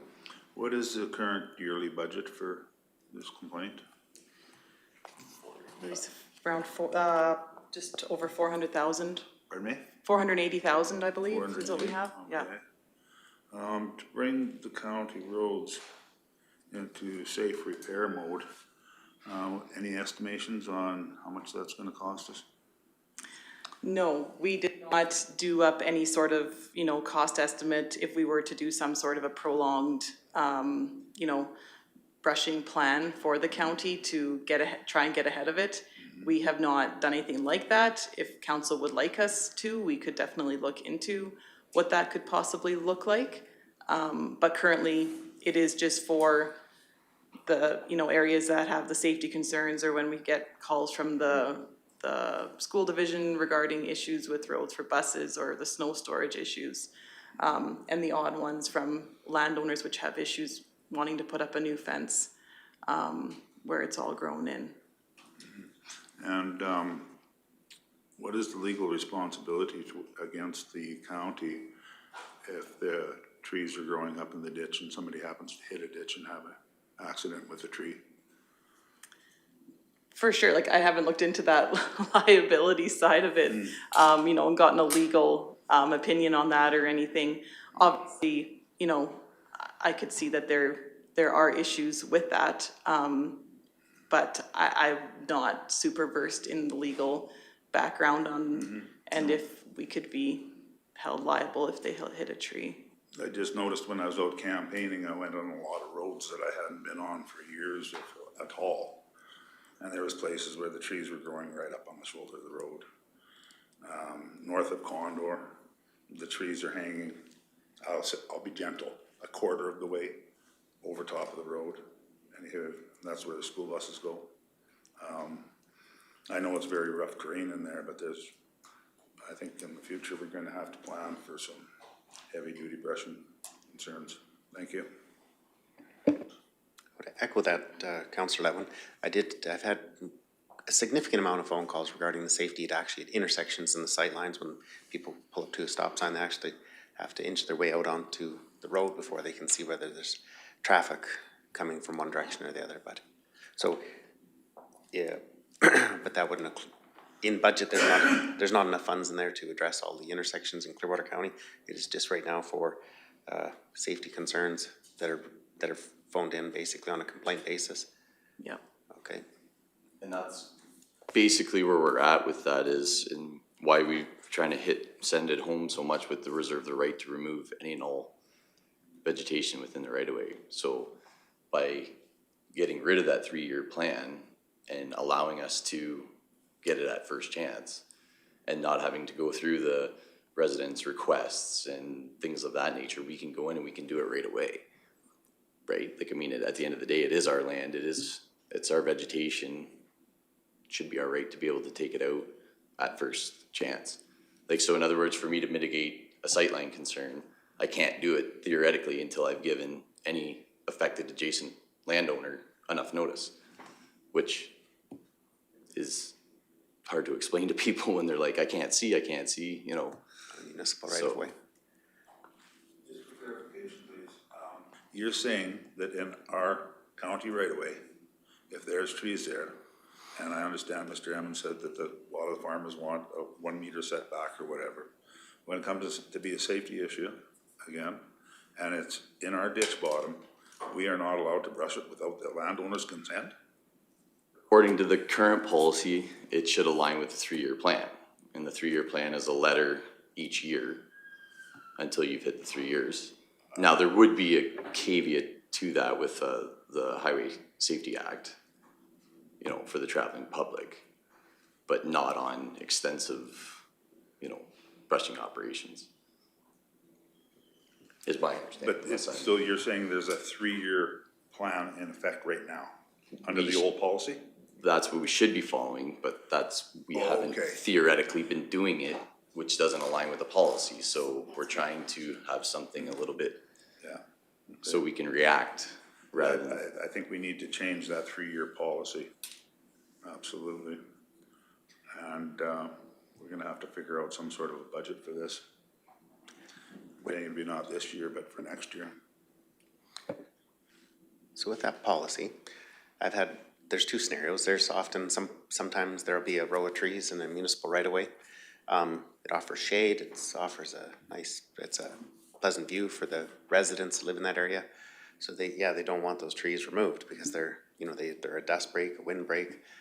But at the intersections, so in this 3-year policy, if this was, would it offer a setback distance for a certain number of meters from an intersection, or would it be just on the municipal right of way entirely? Yeah, so in the previous policy, there is, you would have seen that section, that if you're at an intersection or in front of a residence, that they leave that meter buffer for 100 meter length.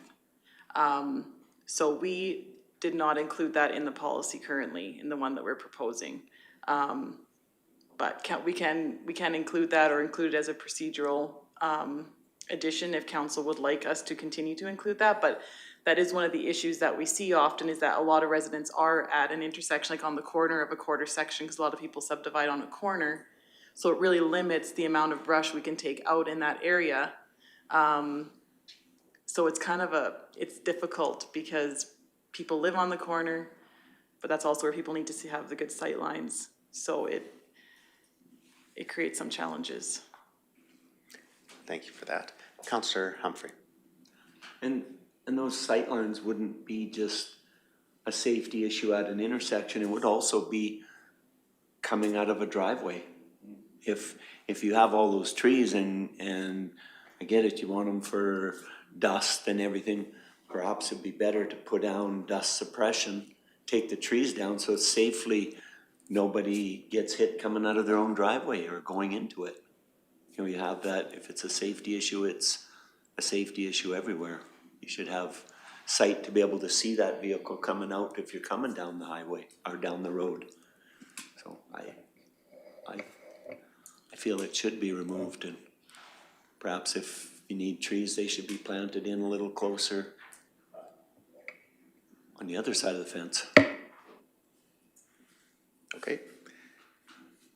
Is there any further discussion on this item, or does administration have any further comments or information? Not really, I guess, I don't know if you had a chance to review kind of the policy that we're proposing.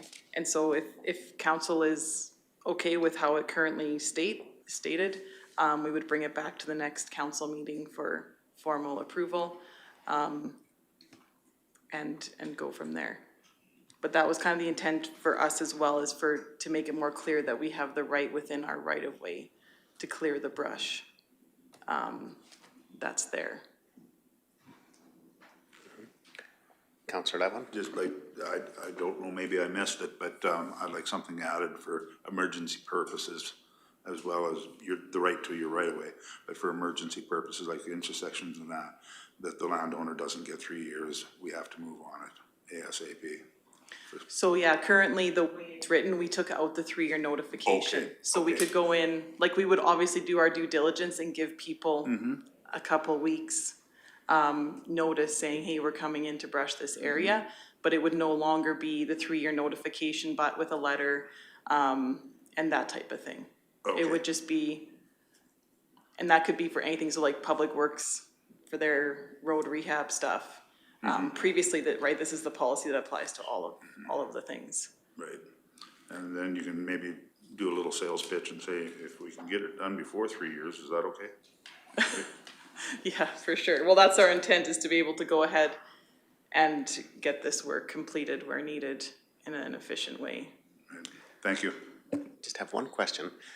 For the residents that have been told that there was trees that were going to be left for the 3-year term, would they, might be 2 years left remaining in that agreement? Would those be honored, or would this policy amendment remove those trees? Well, technically, as soon as you approve it at a council meeting, it would take effect from there going forward. But we could grandfather, in, and I don't know what Public Works Infrastructure has on the go, and I guess I'll let Director Hansen. There was previous discussions with landowners, and I think Mr. Hansen knows exactly the area and the roadways that I'm mentioning right now, but Mr. Hansen, please go ahead. Yeah, no, I can't, this council is fairly new to some of the complaints that we have received over the last 15 years that I've been here in regards, and some people are really passionate about the trees within the road allowance. And the previous, I'm gonna say, when was the policy? 2012. 2012. At that time, I guess the pressures were to, that the onus was really on administration to provide a plan in that notification. That's where the 3-year notification came in, the leaving the 1 meter buffer, for 150 meters in front of a residence. And it was our job to actually try to negotiate with the adjacent landowners to, if we wanted to get done earlier, then we would have to, negotiate that out. But back to your previous question, I do believe that we should honor those written 3-year notifications that we've already provided. We have those on file, and moving forward, that we would enforce the policy as revised once it does come back, because we know there are some pretty impassioned people there in some regards about those trees. So I would recommend that we would let those play through. So, but there need to be, apologies, just some clarification in this, in this policy. Would that have to be included in there, or what's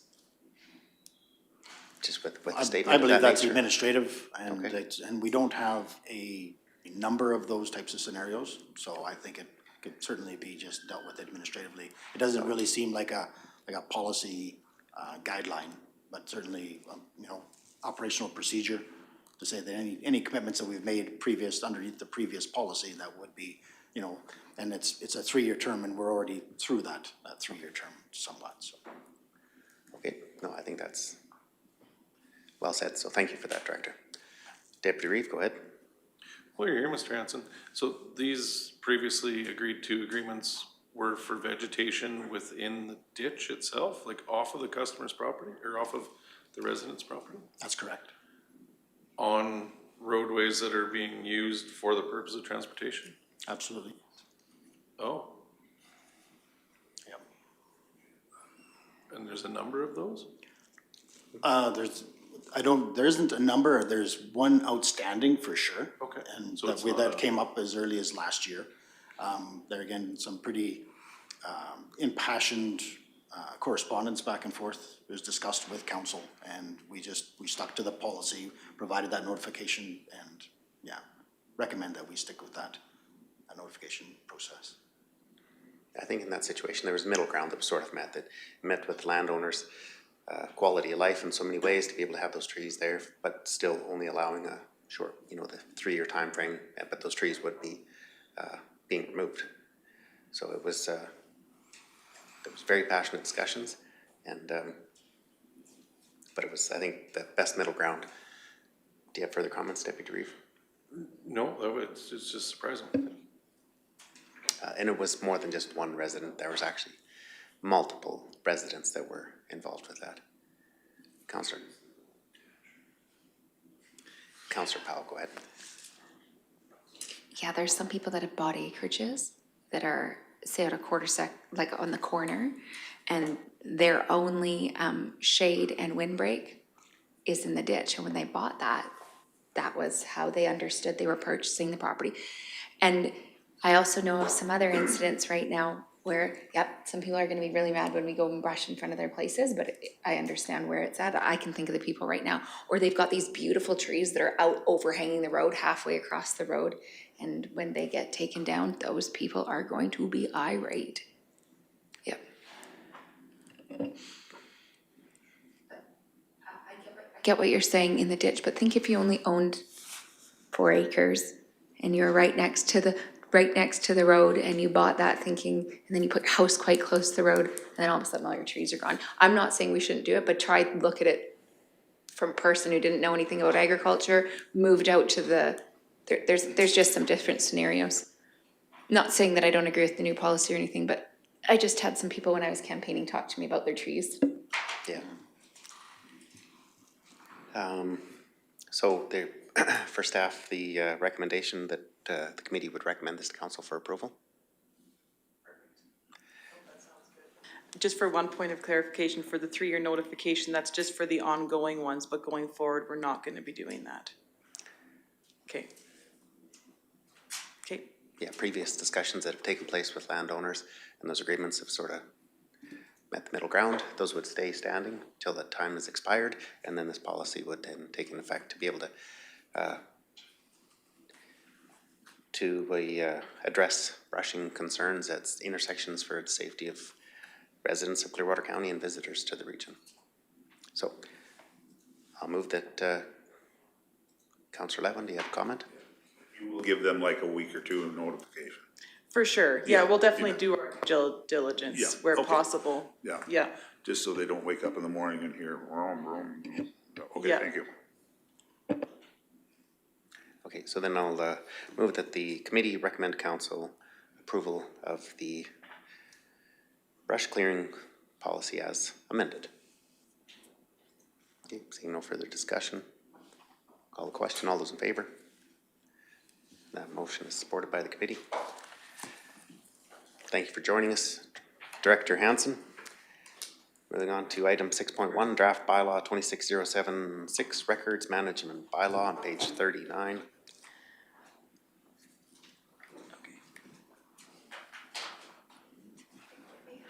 Yeah, I don't know if we wanna go back.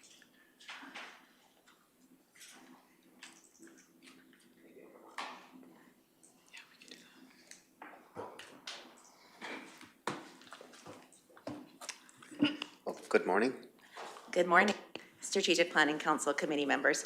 I'm here today to present an updated draft of the Records Management Bylaw for your review. So the Records Management Bylaw and attached Schedule A, the Records Retention and Disposition Schedule, are reviewed and updated periodically, with the bylaw naturally returning to council every few years to ensure it reflects current legislative requirements and operational practices. The revisions presented simplify the bylaw by removing references to supporting documents such as the Records Digitization Policy and the Procedure and the Records Management Manual, which are not part of the bylaw itself. Removing these references keeps the bylaw focused on its core requirements, reduces duplication, and prevents inconsistencies that can arise as supporting documents evolve. Additional updates reflect current legislative requirements and ensure that the bylaw aligns with updated statutory language and privacy obligations. The updated retention schedule adds missing record series, introduces a new heritage management function, and expands descriptions to better reflect current operations and requirements. Record locations and closure criteria have been aligned, and outdated or redundant wording has been removed. Select record series have been updated to 11-year retention period where alignment with the Limitations Act is appropriate. Overall, these changes improve usability while ensuring the schedule remains consistent and compliant. Due to the size of the document, council may review each additional addition and strikeout if desired, or specific questions or concerns can be addressed. We can start with the body of the bylaw first, and I can go through these changes for you if you like, or we can just address any questions you may have.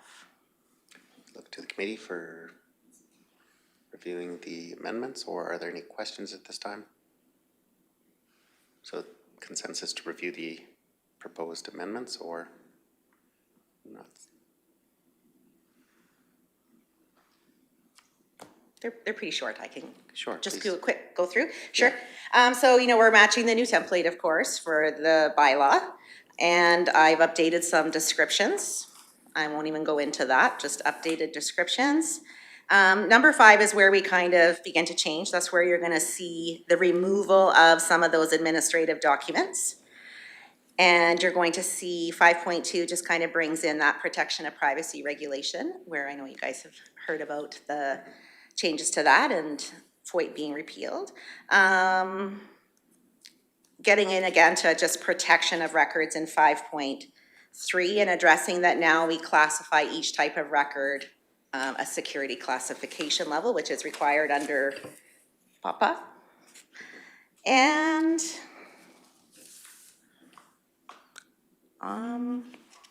honestly, nothing else is really changing much in the body of the bylaw there. It's just the cleanup of terminology.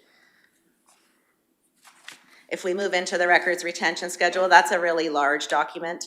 I can address any specific questions if you have about any retention periods on anything specific, but this document pretty much encompasses any type of record that comes into this building and how long we keep it, where we keep it, and goes into quite a bit of detail, so.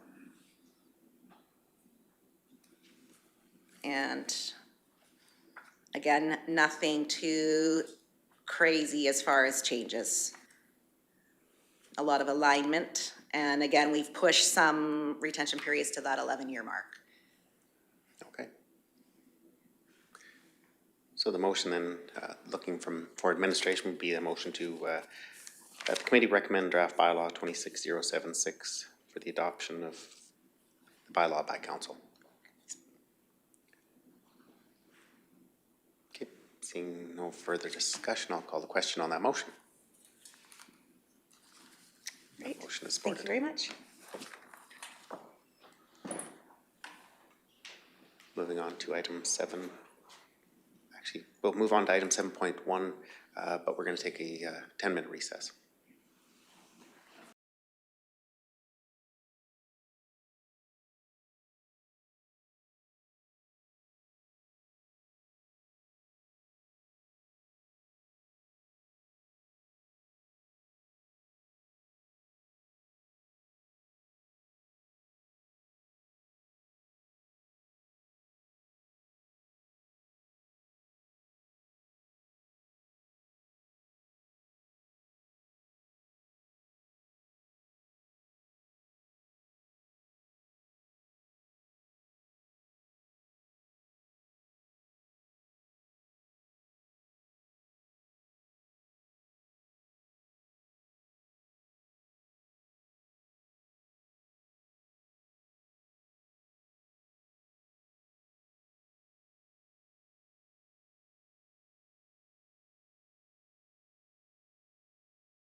Welcome back from our recess. In our Strategic Planning Council Committee of the Whole for June 22nd, 2026, we're on item 7.1, discussion on proposed amendments to development node area structure plans for Saunders, Alexo, and Whitegoat Lake nodes on page 92. And Ms. Gillum, the floor is yours to present this item. Thank you. So I kept this item really simple. And just, we, administration presented the What We Heard report to council at the regular council meeting on June 9th for the development note ASPs from the public engagement sessions that were held earlier this spring. And following the presentation, council defeated first reading for the repeal bylaw of the ASPs. And administration was directed to bring the bylaws forward to a future strategic planning meeting to discuss amendments to the documents in response to the feedback received from those public engagement sessions. And I linked both plans here that are posted on our county website. So we were just looking for some direction from council about if there was specific areas within those plans that you would like us to do some more research, or there's things that you feel like are missing that we can start drafting, and then also work with the province to put something together that we're all happy with, hopefully. And that's it for now. Okay, thank you, Ms. Gillum. I'll open up the floor for discussion from the committee. Councillor Powell, go ahead. I do have some questions that I'd like clarification on. After reading all the feedback from the public, which was wonderful, I still am missing parts. So when I look at, if I go to the Whitegoat node and I take a look at that, there is multiple areas in here proposed with new trails and then proposed new roadways. The proposed new roadways would not fall underneath the cell. They would be connecting roadways, and the trails, these proposed trails, it's actually quite a significant amount of trails. There's also multiple viewpoints, multiple rest points, multiple day use areas, but I have no idea who's paying for that and who would be paying for that. I understand that it's under or I've been told that it's under the developer of that cell to have to put their roadway in, but what about the connecting roadways from cell to cell? And what about all of the rest of the trails and roadways? There's no fiscal impact study done on who pays for that. Does that fall in Clearwater County residents? That would be my first question. And I don't know if we know the answer to that. I guess it depends on where the cell is. Like if it connects to a previous road, then they have to build the road to that next cell or that next connection possibly. I suspect the trails would probably be a combination between the province and the county, like, similar to some of the other trail programs that we've done. But again, that could be something we could check with the province about what they maybe have plans for that.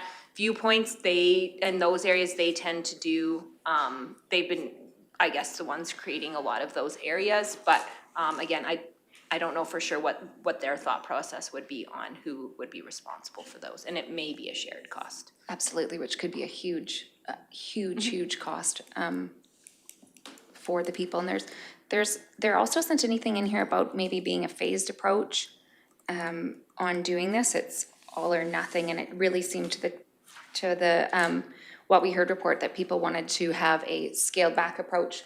Also at multiple public hearings, it was stated by a business owner out west that there's height restrictions in our current land use bylaw, but there is not so if you have one cell and you go to the next cell, they were under the impression, they're an owner in one of the cells, that there's going to be a height limitation for the next building. There is none. You could build a 15-story building or a 2-story building. So there is nothing about height restrictions, and that was said multiple times, that the current business owners out there are under the impression that there is a height restriction, and there is none. Not that that's anything to do with administrations, just some maybe an area that needs to be looked at prior to going forward, because there's no restrictions on height or what can go out there. And I didn't hear anybody tell me they wanted a resort out there. So Yeah, and we would have to make amendments to the land use bylaw for that one, but if that's something that's like of a concern, we can definitely kind of look at doing that in conjunction with this to make sure that that's addressed. for the viewers that are listening, there was an ICC meeting that there is going to be expansions on some of the campgrounds out there, but those are being done by the province. So there already is And I don't want to speak to that because I didn't write notes down there, but there already is going to be an expansion out there. And I believe that there's going to be utilities to some of those campground lots. So there is also other things going on there besides the development nodes. You're right, and I think, Ms. Powell, I think there's nearly 100 additional sites in the West Country that the province is developing out there. Councillor Letwin? Yes, I might have missed it, but there was environmental reports done on these sites? Extensive? There weren't really, like, with the ASP, it's just, they did on land, like, they went and, kind of walked some of the sites to see, but there would be, further studies would be required if somebody wanted to develop in any of those kind of areas. And was there a wildlife study done to see the wildlife habits for migration? I know Alexo Saunders, the Saskatchewan River is very close to Highway 11. Yeah, and we didn't, none of that was done either. They're identified in the plan that like certain things would have to be done for each area, but with no studies were done for this, other than kind of just So would it on-site be viewing the appropriate lands. to ask for those studies to be done before we progress any further? Possibly, I mean, given this is our project, like, we would maybe have to do some of those studies, I guess, like, if that's what council is wishing to, have more of that information, included in the plans, but right now, the plans just kind of direct for that to be done when the development happens. Okay.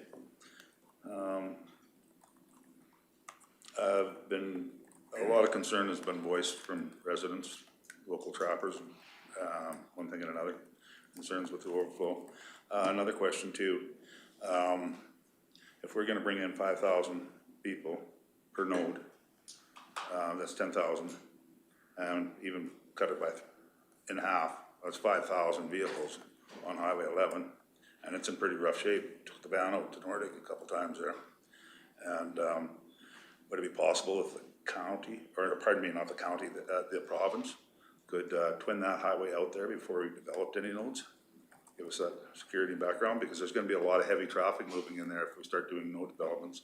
There'll be gravel trucks, there's going to be cement trucks, there's gonna be all kinds of things. And under the current conditions, that road's in. Yeah, and I mean, we could talk, but I don't see that happening for like the capacity, but, I mean, that would be up to Alberta Transportation, whether they felt that that was necessary for the development out there. Right. Thank you for the moment. Thanks, Councillor Letwin. Councillor McCauley? Just trying to understand, the maps of these plans, they weren't exact, like this is where development goes, this is just a recommendation for where things can go, is that correct? Yeah, obviously, the boundaries of the nodes were identified and identified previously, so that is, but where the cells are just kind of the general areas that they earmarked based on like the on-ground viewing of the lands, like where it may be feasible to put something, but then each of those areas would have to be more specifically studied for actual development. It was just based on them kind of hiking through the bush where they felt it may be possible to do some development within that area versus there's some areas that have like really, there's a lot of steepness or some other stuff where it likely wouldn't be within those areas developable.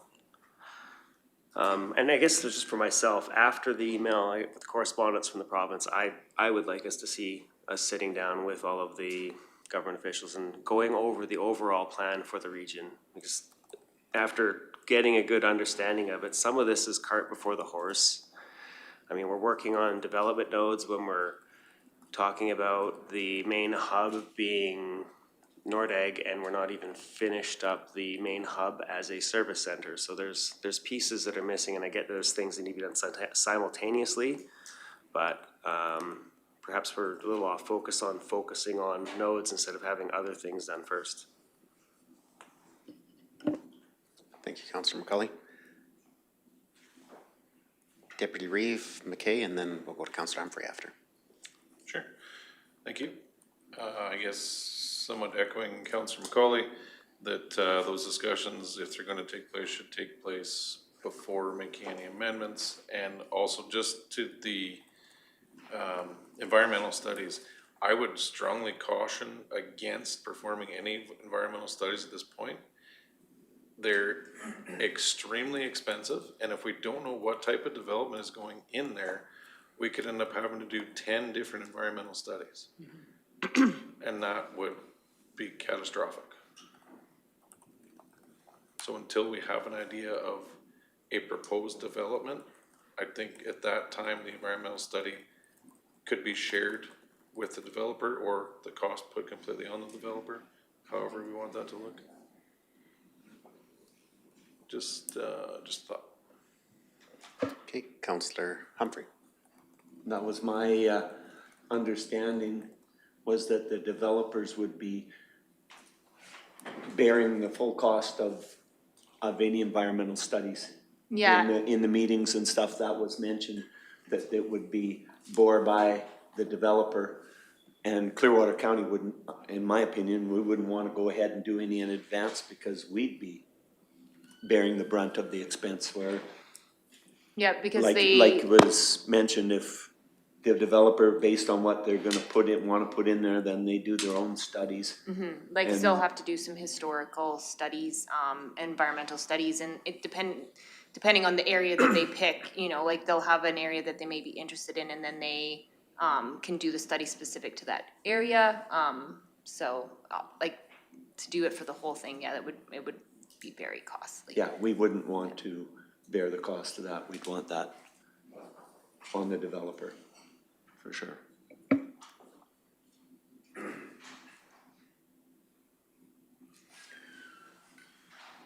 Councillor Powell. I just agree with what Councillor McCauley said. This is a lot of cart before the horse, and we could get ourselves.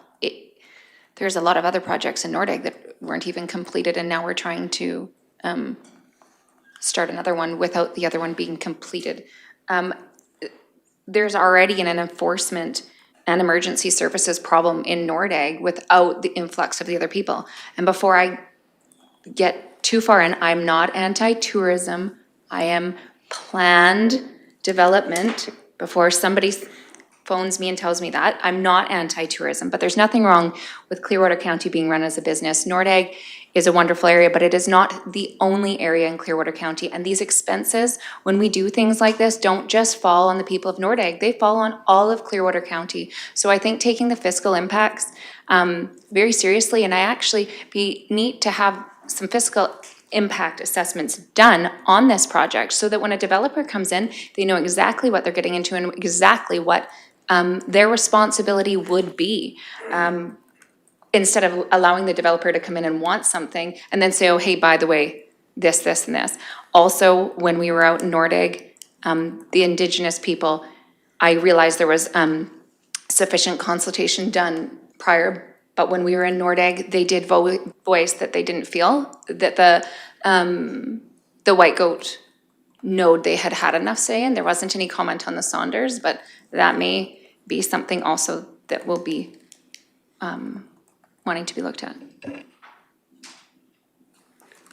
Okay. There was the government of Alberta has a plan. Clearwater County will be responsible in many ways for emergency services, municipal infrastructure. I think there's more discussion that needs to be taken between the government of Alberta and Clearwater County. So I'll move that the committee direct administration to schedule a workshop with executives of the Ministry of Tourism and Sport and associated government of Alberta departments. Then we can have a workshop and have more discussion about the memorandum of understanding and future plans of these nodes. Is there any discussion on that motion? Seeing none. Call the question. All those in favor? That motion is supported by the committee. Thank you.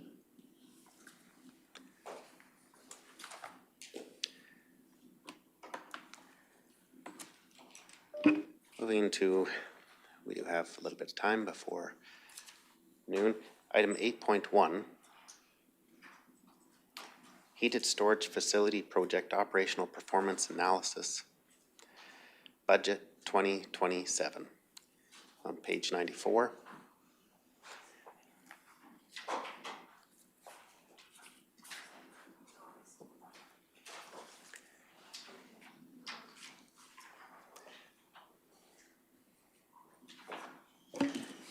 Mr. Magnus and Mr. Ho, thank you for joining the committee this morning.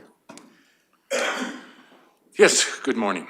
So we are bringing before you two agenda items. The first one is the heated storage facility project operational performance analysis budget 2027.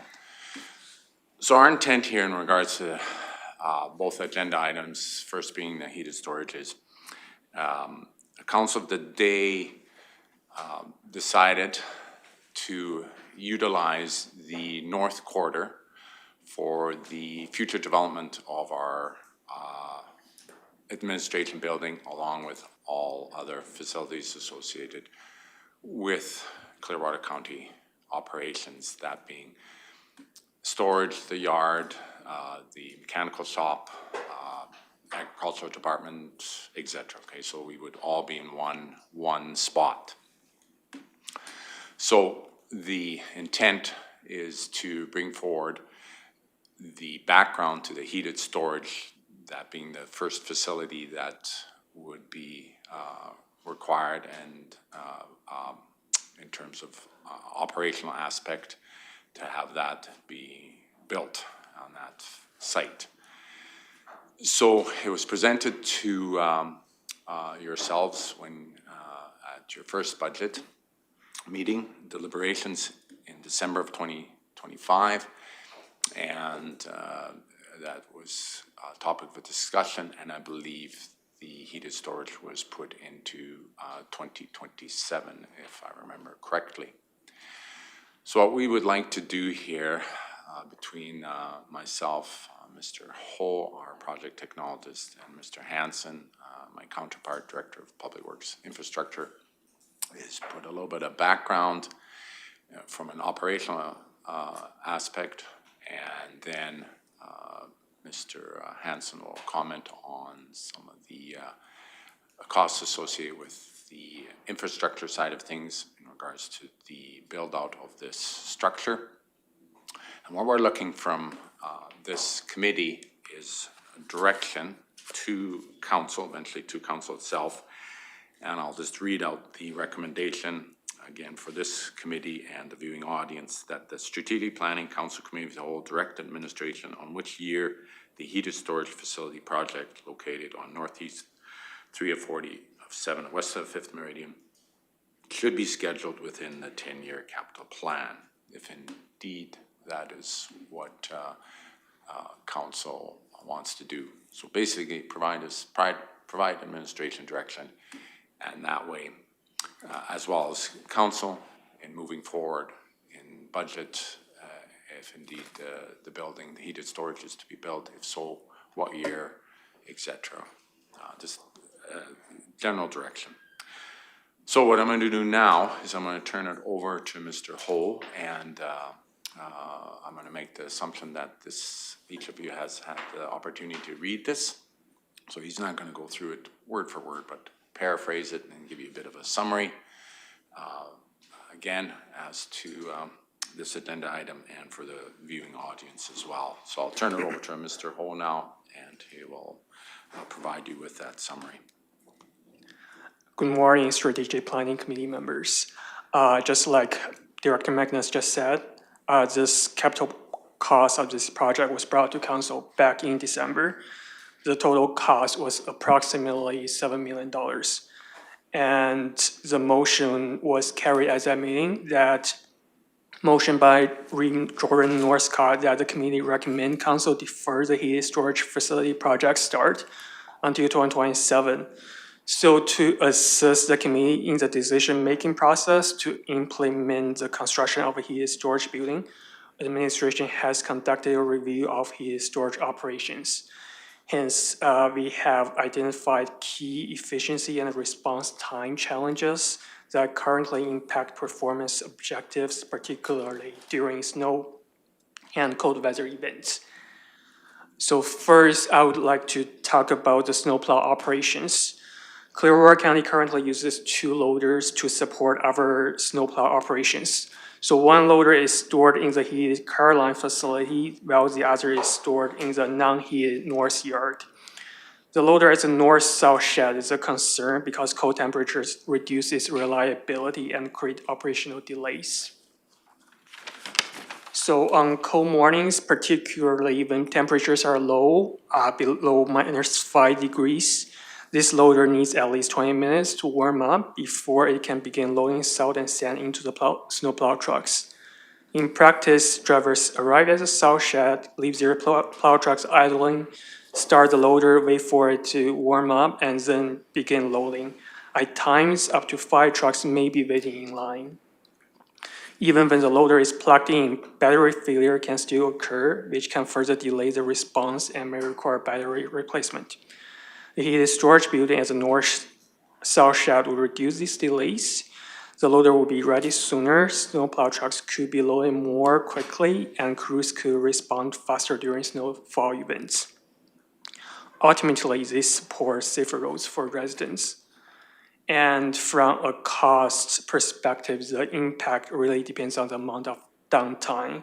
For example, if the loader is down for 2 hours, then the cost would be approximately $350, and which could potentially result in an additional 2 hours of overtime, so the total could be $875 for the day.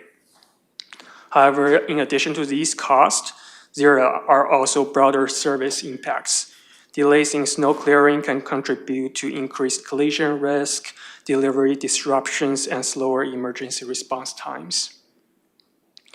And the next part is utilization of technicians. So from November 1st to April 30th, snowplow trucks are stored inside the public workshops. In each morning, regardless of whether there's a snow event or not, technicians and drivers need to start the trucks and move them outside to create working space for other county vehicles and equipment. After the trucks are moved, the base also need to be cleaned of dirt and debris. Altogether, this task takes approximately 4 staff hours per day.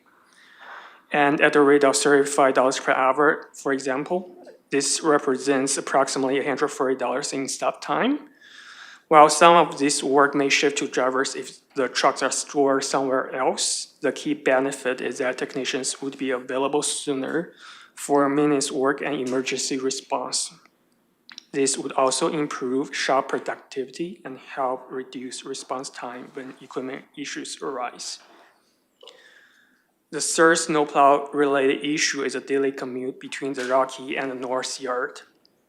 Currently, drivers report to the county shop in Rocky, drive to the North Yard to load salt and sand, and then return to Rocky at the end of their shift. The one-way distance is approximately 8.4 kilometers, or about 10 minutes. With 5 trucks using the North Yard and 2 shifts often scheduled during major snowfall events, this can result in approximately 168 kilometers and 200 minutes of unnecessary travel per day. And using an average wage of $35 per hour, fuel at $1.6 per liter, just for example, and an estimated fuel consumption rate of 3 miles per gallon. The combined fuel and staff travel cost is approximately $327 per snow day. And based on the recent winter seasons, the average number of snow days is approximately 77 days per winter. So at a rate of $327 per day, this cost is approximately $25,506 per winter. So in summary, under the current process, it takes about 1 hour from the snowplow trucks leave their current storage location until they are fully loaded with salt and sand, assuming there are no other loader issues. With heated storage at the north facility, that process could be reduced approximately within 15 minutes. And the next point is the future growth and storage space. As council may be aware, paving Township Road 42-5A is currently under discussion. If that road is paved, an additional plow truck may be required for winter operations. That would increase the demand for heated storage and may create a shortfall if no additional space is provided. There's also the potential for additional responsibilities related to service roads connected to AT's twinning of Highway 11. The third major area is solid waste operations. Currently, 2 solid waste trucks, Unit 210 and 213, are stored in the heated emergency peak building, and Unit 315 is stored in the heated main admin building. These trucks are used for solid waste transfer every weekday and occasionally on weekends, generally between 2:30 a.m. and 5 p.m. Because these trucks are stored indoors, pre-trip inspections and maintenance can be completed in a heated environment. If they were stored outside during winter, each truck would approximately take 30 to 45 minutes to warm up. The risk of vehicles failing to start would also increase, which could significantly delay waste collection and transfer services. So if Unit 315 or Unit 210 is available, the county's tandem tractor unit may be used as a backup. However, that would affect the tractor unit's other regular service requirements. If Unit 213 is unavailable, an external contractor may be used, and the cost is $150 to $170 per hour, and may require 10-hour day of service. So the current county construction projects would potentially require heated storage for various materials. As such, there may be no heated storage for all 3 solid waste trucks. So the cost implication of warming up solid waste trucks is estimated at 45 minutes per day for 3 drivers at $35 per hour. So this equals to approximately $14,220 per winter. And if a solid waste truck fails, the cost may be much higher. For example, if Unit 213 is down for 2 days, the contractor's cost could be approximately $3,200, not including towing or repair costs. Beyond direct costs, the larger concern is a potential inability to collect and transfer solid waste in a timely manner. So in the end, just to summarize, a heated storage building as a north yard would help Clearwater County maintain reliable service delivery. It would improve the reliability of vehicles and equipment, reduce avoidable costs, reduce staff response time, and support safer and more consistent service during extreme weathers. We have listed the tables and figures at the end of this agenda item report, summarizing the required heated stalls, the anticipated shortage, and the potential operational savings associated. Thank you. Thank you, Director Magnus and Mr. Ho, for the background information on this item. Deputy Reeve, go ahead. Thank you. Mr. Ho, or Administration General, I have a couple questions. First, you caught us off guard here that we potentially may be losing more storage. We've already lost a significant amount of heated storage to projects. What other projects could possibly be taking 3 heated storage bays away that we're unaware of?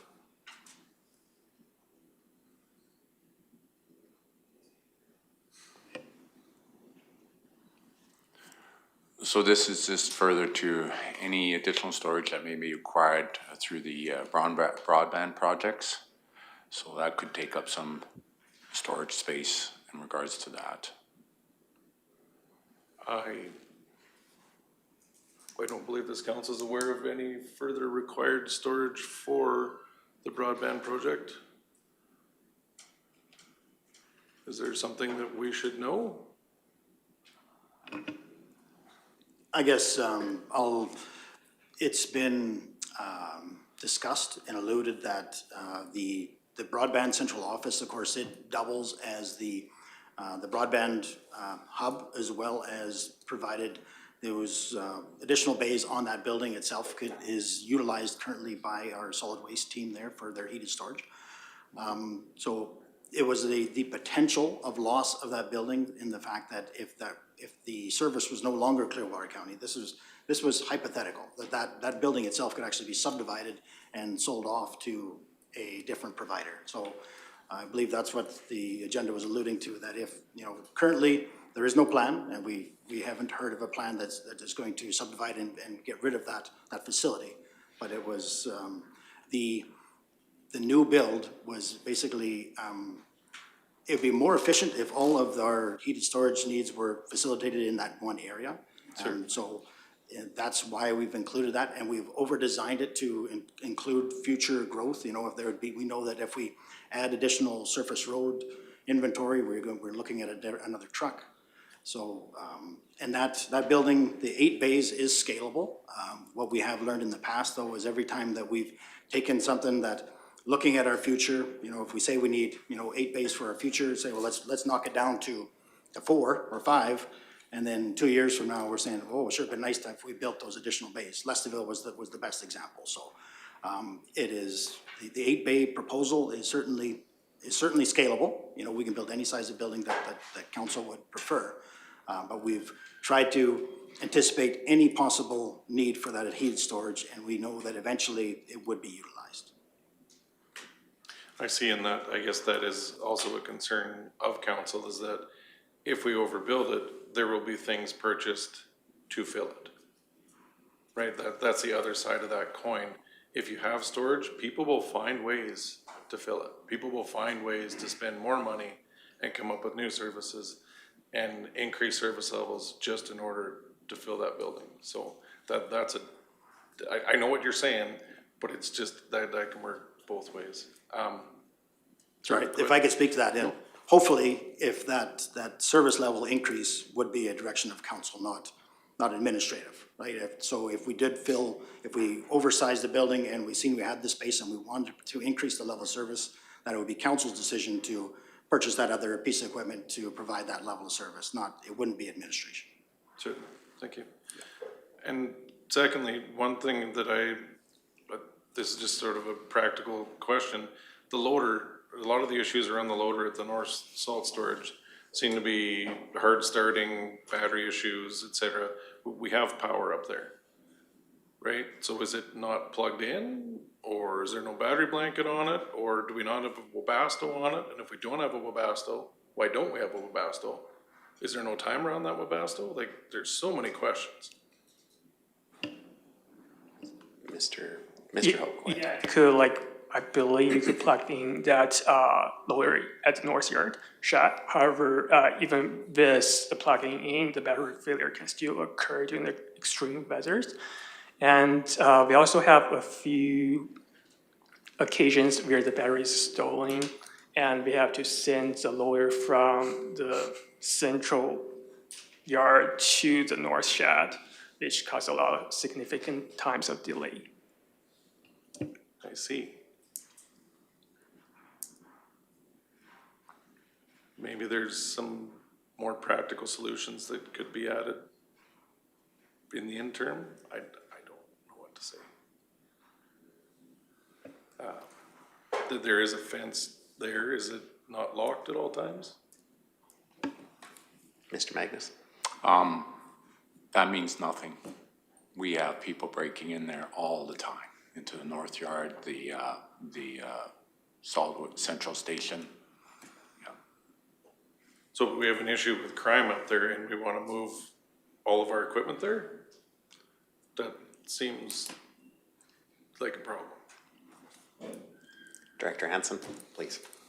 Yeah, absolutely, and not to make any bones about it, there's absolutely a risk, you know, and unfortunately with our solid waste facility being so close in, well, actually included in our operational yard up north, we have seen a exponential increase in crime and theft and vandalism to our property. So that issue will be, you know, is later on in the agenda today.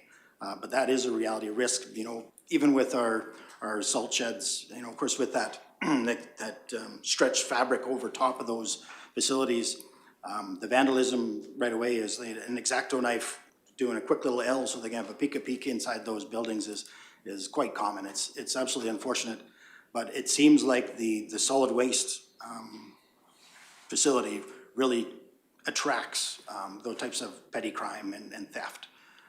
It is not ideal to have our municipal operations directly beside it. A locked, secure facility is a much, you know, when we can actually put in the proper security systems and cameras and those types of measures, would be better, but certainly not, still not ideal. Thank you. Ms. Powell, did you have comments or? Okay, Counselor Letwin? Yeah, I concur with Deputy Reeve here. If you've got the extra bays, you're gonna fill them up because right in future growth and storage space, Township Road 42-5A, if this road is paved, an additional plow truck would be potentially required. So if we keep on paving, we're gonna keep on buying, keep on filling. Thank you. Counselor Powell? I think I'm gonna have to respectfully maybe, I see it a little bit of a different way. I think that it's up to council if we fill those bays. And I think that when I was on the campaign trail, all I heard was how much people expect a certain service from Clearwater County when it comes to snow plowing and different things like that. And I appreciate you guys bringing back some things about efficiency. And I understand why those lots or that bay over there would be sold, especially if that was going on. I think something needs to happen when I listen to all the different discrepancies that are here with hours and time and cold. People want plows on the road as fast as they can be, especially with kids traveling on school buses, et cetera. And if we can find a way to provide that, I think that the residents really, roads are their most important thing. And if we have to look at that, I think that it's important too. All very good discussion points here today. If there's no further comments at this time, we'll take a recess till 12:50. And then we'll resume this agenda item after the break.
Welcome back from our recess, and welcome back to the Clearwater County Strategic Planning Council Committee of the Whole for Monday, June 22nd, 2026. We're on item 8.1, Heated Storage Facility Project Operational Performance Analysis Budget 2027 on page 94. Floor is open for committee members for discussion or comments from administration. Deputy Reeve, go ahead. Thank you, Reeve. Just want to ask the administration, the presentation went through some significant cost savings per year. Was there any consideration put into the additional costs that would be incurred by having the heavy trucks out there, such as coming back to town for fuel? Because right now, that shop is right at the card lock.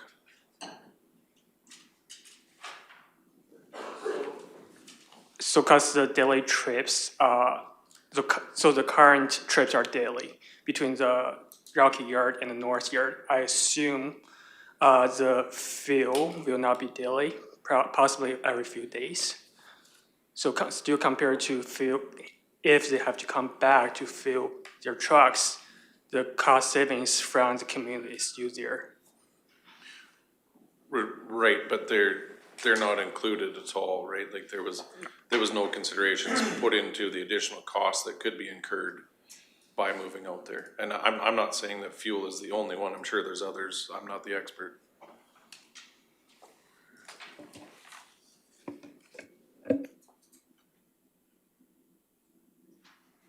So I think the question from administration is which year the committee would like to recommend to council to include the additional heated storage facility in the 10-year capital plan, right? So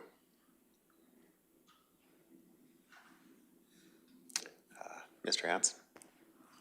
Yeah, so if I'm going to take council back to budget 2026, and a lot of, there's going to be a theme when a lot of our strategic planning presentations, when it comes to when we get in front of you to discuss Nordeg again, as well as the heated storage and the solid waste master plan and the development there.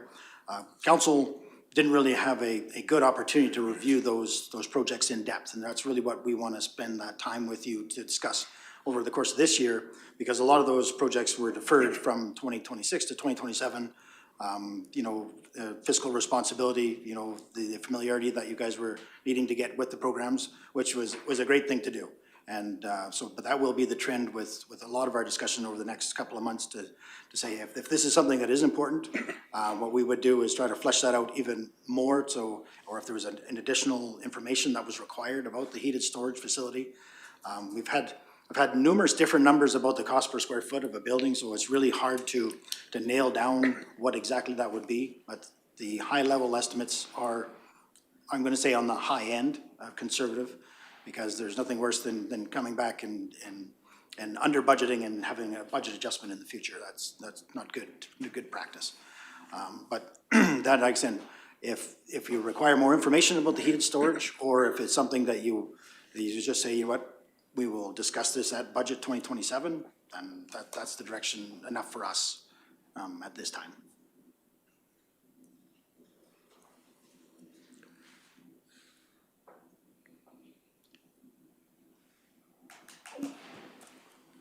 Yeah, and just further to Mr. Hanson's comments, just to remind this committee and therefore council again, is we're here as administration to provide you the information that we feel is of benefit to you to make those decisions. Whether you want to go with the heated storage or not, that's entirely up to this committee and therefore council. Ultimately, that quarter section was designated to bring in the conglomeration of the administration building, the shop, storage, everything, right? And as Mr. Hanson indicated in budget deliberations 2026, the decision was made to bump it to 2027. So what we're doing here for you is to provide you that information. Is this something you see and want to implement moving forward? Here's the operational component associated with that heated storage, putting it out there. and of course, Mr. Hanson, the capital portion of it in regards to the infrastructure required in order to move forward with that and from an operational perspective. So again, we're here to assist this committee, therefore council, in regards to what direction do you want to go. If you want to go in that direction and pursue this building in 2027, how's that going to be paid for, the funding associated with it? And that's why we have these strategic planning committee of the whole meetings to provide you some of that direction and guidance. Ultimately, comes down to service level as well, but it is your decision and in the direction you want to go. Councillor Letwin? Yes, I think it's hard for council to make a decision right now because we're only halfway through 2026 and we're brand new here. And we've been hurdled with quite a financial responsibility and trying to act in a positive and respectful way and a good way. To say, yes, we can do this right now would be a lie and inappropriate. But perhaps we can relook at it and see if we want to move forward in 27 or 28.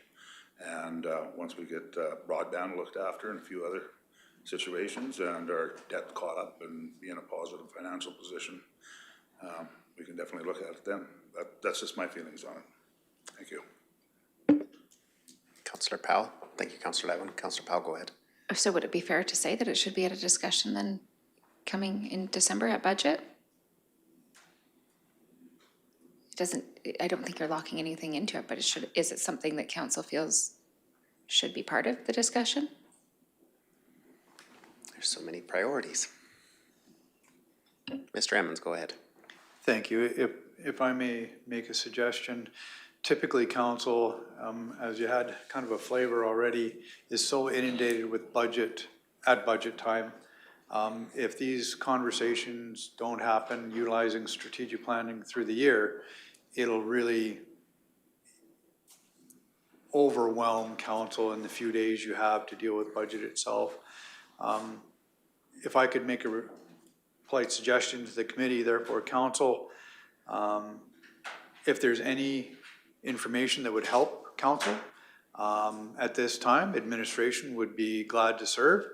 If there isn't, and it's a matter of seeing where the other priorities land and pin this for down the road so that you can make a better educated overall financial decision, because there are other higher priorities that need to be addressed at this time.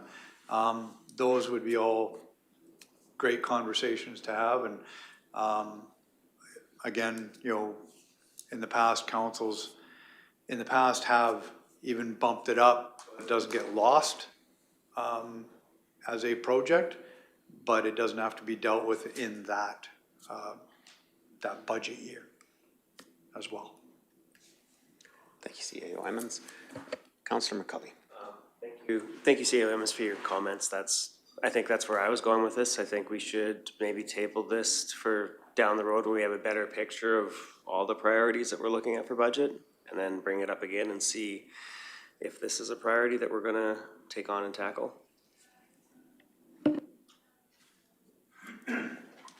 Yeah, Deputy Reeve, go ahead. Thanks, Reeve. I was just gonna simply suggest that at this time, we place this project halfway through the 10-year capital plan, so 2032, I guess, 2031, to give us time to get beyond broadband, get beyond the needs of Caroline, get Nordeg sorted. At least that time frame should be sufficient to deal with those other projects before this comes back into the fold. That's just a suggestion. We can always bring it back sooner if we get caught up. With all the items on the 10-year capital plan and things like the, you know, Caroline amalgamation and the infrastructure upgrades and replacements and needs in that hamlet, development to Nordeg, you know, for potential secondary access routes, possible paving of, you know, discussions for 42-5A. There's just so many to maybe have a workshop on priorities and to be able to set things. There's just so many items and so many capital projects in Clearwater County. To be able to have one discussion on one item in one day and pick where that fits into a 10-year budget It'd be nice to have maybe a broader discussion on all of them to have that priority set. But Ms. Serhan, did you have comments? Yes, so typically the September strategic planning session with council is to set kind of what those capital priorities are, so that when budget deliberations come, that the documents that are provided to you are kind of where you see those different projects in which priority. So again, the strategic planning sessions up to September are just to get you up to speed and so that you have a good knowledge of all of the capital projects. And then in September, we generally go through a priority setting for how you see 2027 in this case specifically, but also where you see the lesser priorities fit into that 10-year capital plan. I think that would be an excellent meeting, and it'll bring a little bit more probably stability and certainty even in budgets 2028 and 2029. Does administration need any motions at this time, or just a discussion on the heated storage? Okay. No motions will be entertained at this time. Moving into item 8.2, Solid Waste and Recycling Master Management Plan Overview and Central Transfer Station Options Analysis. And I see Mr. Williams has joined us. And Mr. Magnus, go ahead. So thank you. Again, as along the same lines as the heated storage, we're here, administration, to assist this committee and therefore council to provide them some background in regards to some of those items that are in the 10-year capital.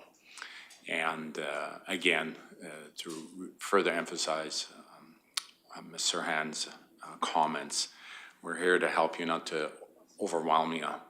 And I definitely agree with all of you that there are a number of capital projects that need to be looked at, and we're here to get some of the finer details out of the way. So come September, it allows you that opportunity to start to prioritize and have dealt with the details prior to that. And as Mr. Emmons said, so that you're not overwhelmed come December, right? So that's why we're here to help you through this. So the second agenda item pertains to the solid waste and recycling master management plan. So council of the day put a direction forward and motion forward that administration look into efficiencies to the essential service of solid waste and recycling. So we reached out with regards to that direction, that motion, we reached out to the Tetra Tech, the firm that put together the solid waste and recycling master management plan. And once all was said and done, they came before council of the day and provided the executive summary or overview PowerPoint to what that plan would look like in terms of maximizing efficiencies, both from an operational and financial perspective. And so what was occurred thereafter was putting into the 10-year and beyond, into the 10-year capital plan and beyond, what the costs associated with implementing this plan, both from a capital side. So what we've done here, and I know it's somewhat overwhelming, but it was a rather large endeavor, and we did the best we could in regards to summarizing it and in terms of the master management plan itself and what that would look like for this county. Keeping in mind, again, along with water, wastewater, and such, it is considered an essential service. So what I'm going to do now is I'm going to turn it over to Mr. Reed Williams. He's our manager of solid waste and recycling. And he'll just guide you through it and paraphrase and summarize it. Hopefully each of you have had the chance to read through it. I'm sure you have questions, and hopefully we can answer those questions. So he'll go through it, Mr. Williams, from an operational perspective, okay, and what that looks like. And Mr. Hansen here on the infrastructure side of things will supplement that in regards to the costs associated with implementing the infrastructure to allow the operational side of it to happen. So having said that, I will turn it over to Mr. Williams, and he will provide an operational perspective of the solid waste and recycling master management plan. Thank you, Director Magnus. Reeve, Council, committee members. The task first started really upon the discussions upon the dissolution of the Rocky Mountain Regional Solid Waste Authority. So at that time, there was an opportunity to reevaluate the plan and develop long-term strategies to effectively provide residents and other stakeholders within the county with continued solid waste and diversion management services. These services would be provided on a level that council and the community have come to expect.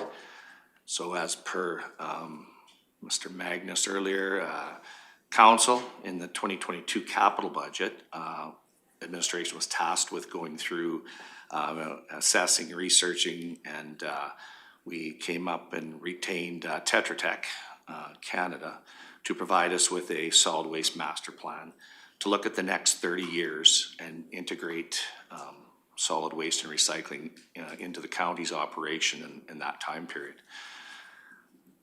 Through the process, and specifically the planning phases, analysis does identify that municipalities are often tasked with providing efficient, effective waste management services while meeting the service levels of their communities.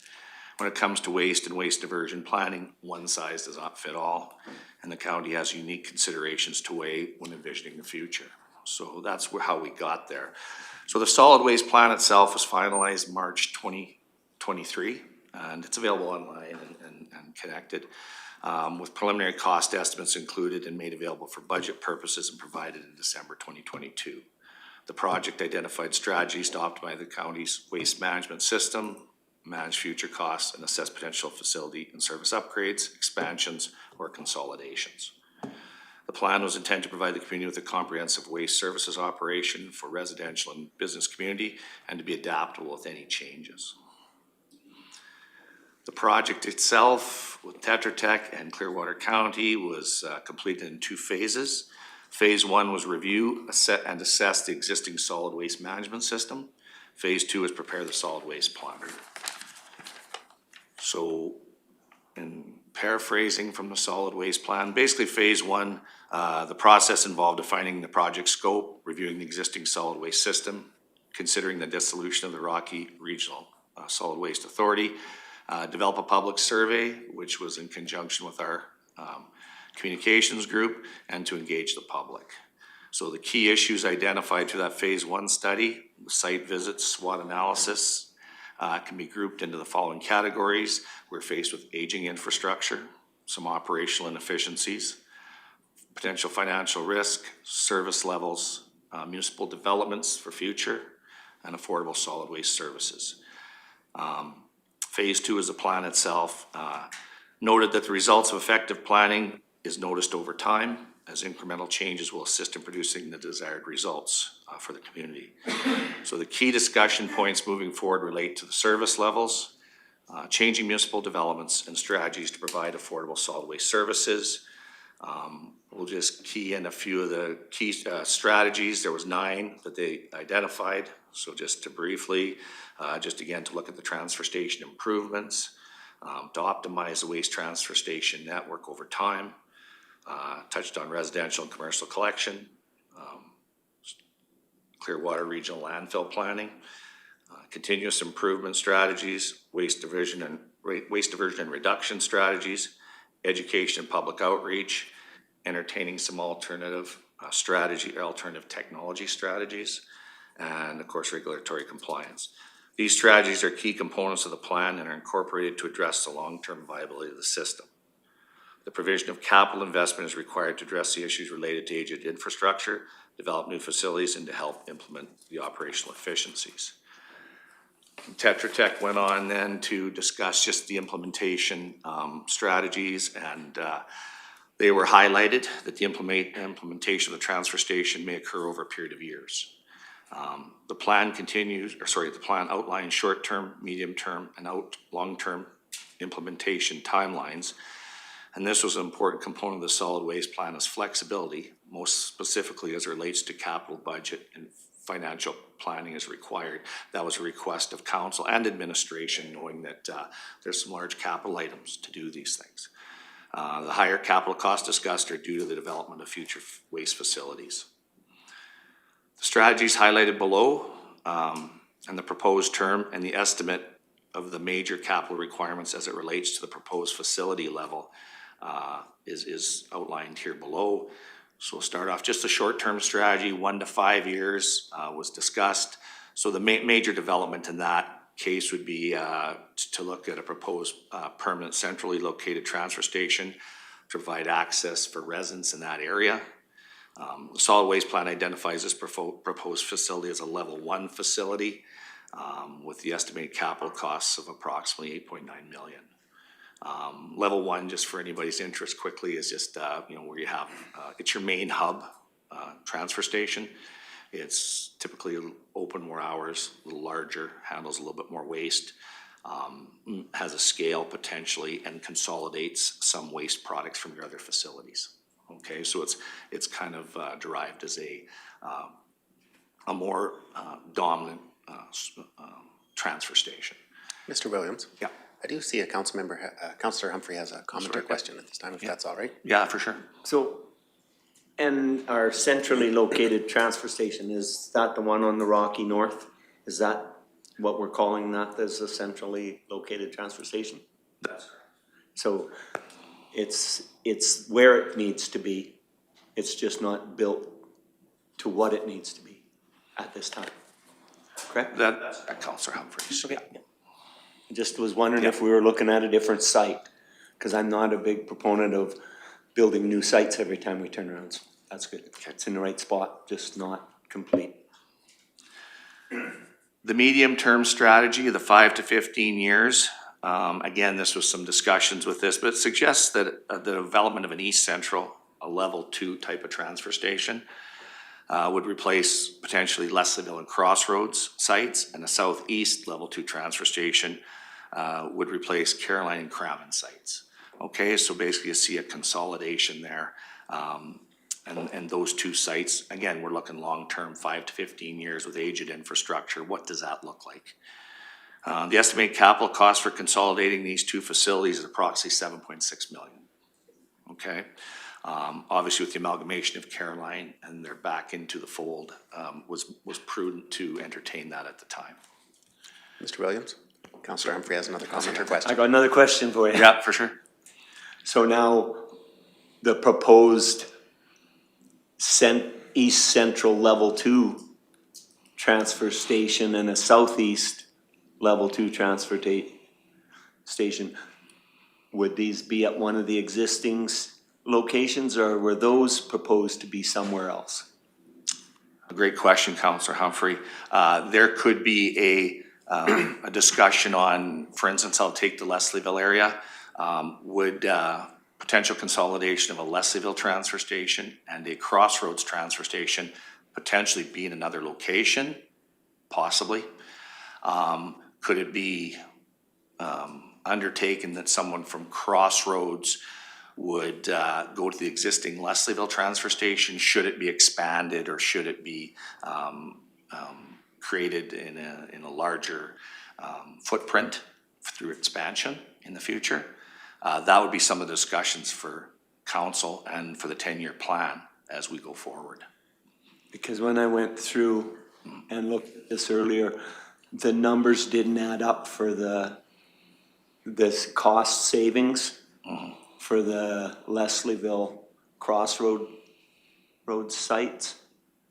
And not only the potential cost savings, the time allotments that they would be open, none of that seemed to jive and make sense for a $7.5 million project. So I was thinking that wasn't a very good idea. I didn't like it. I don't know, whoever this tech that come up with it, it didn't seem like it was, very appropriate to squish them down into two, move them into different areas.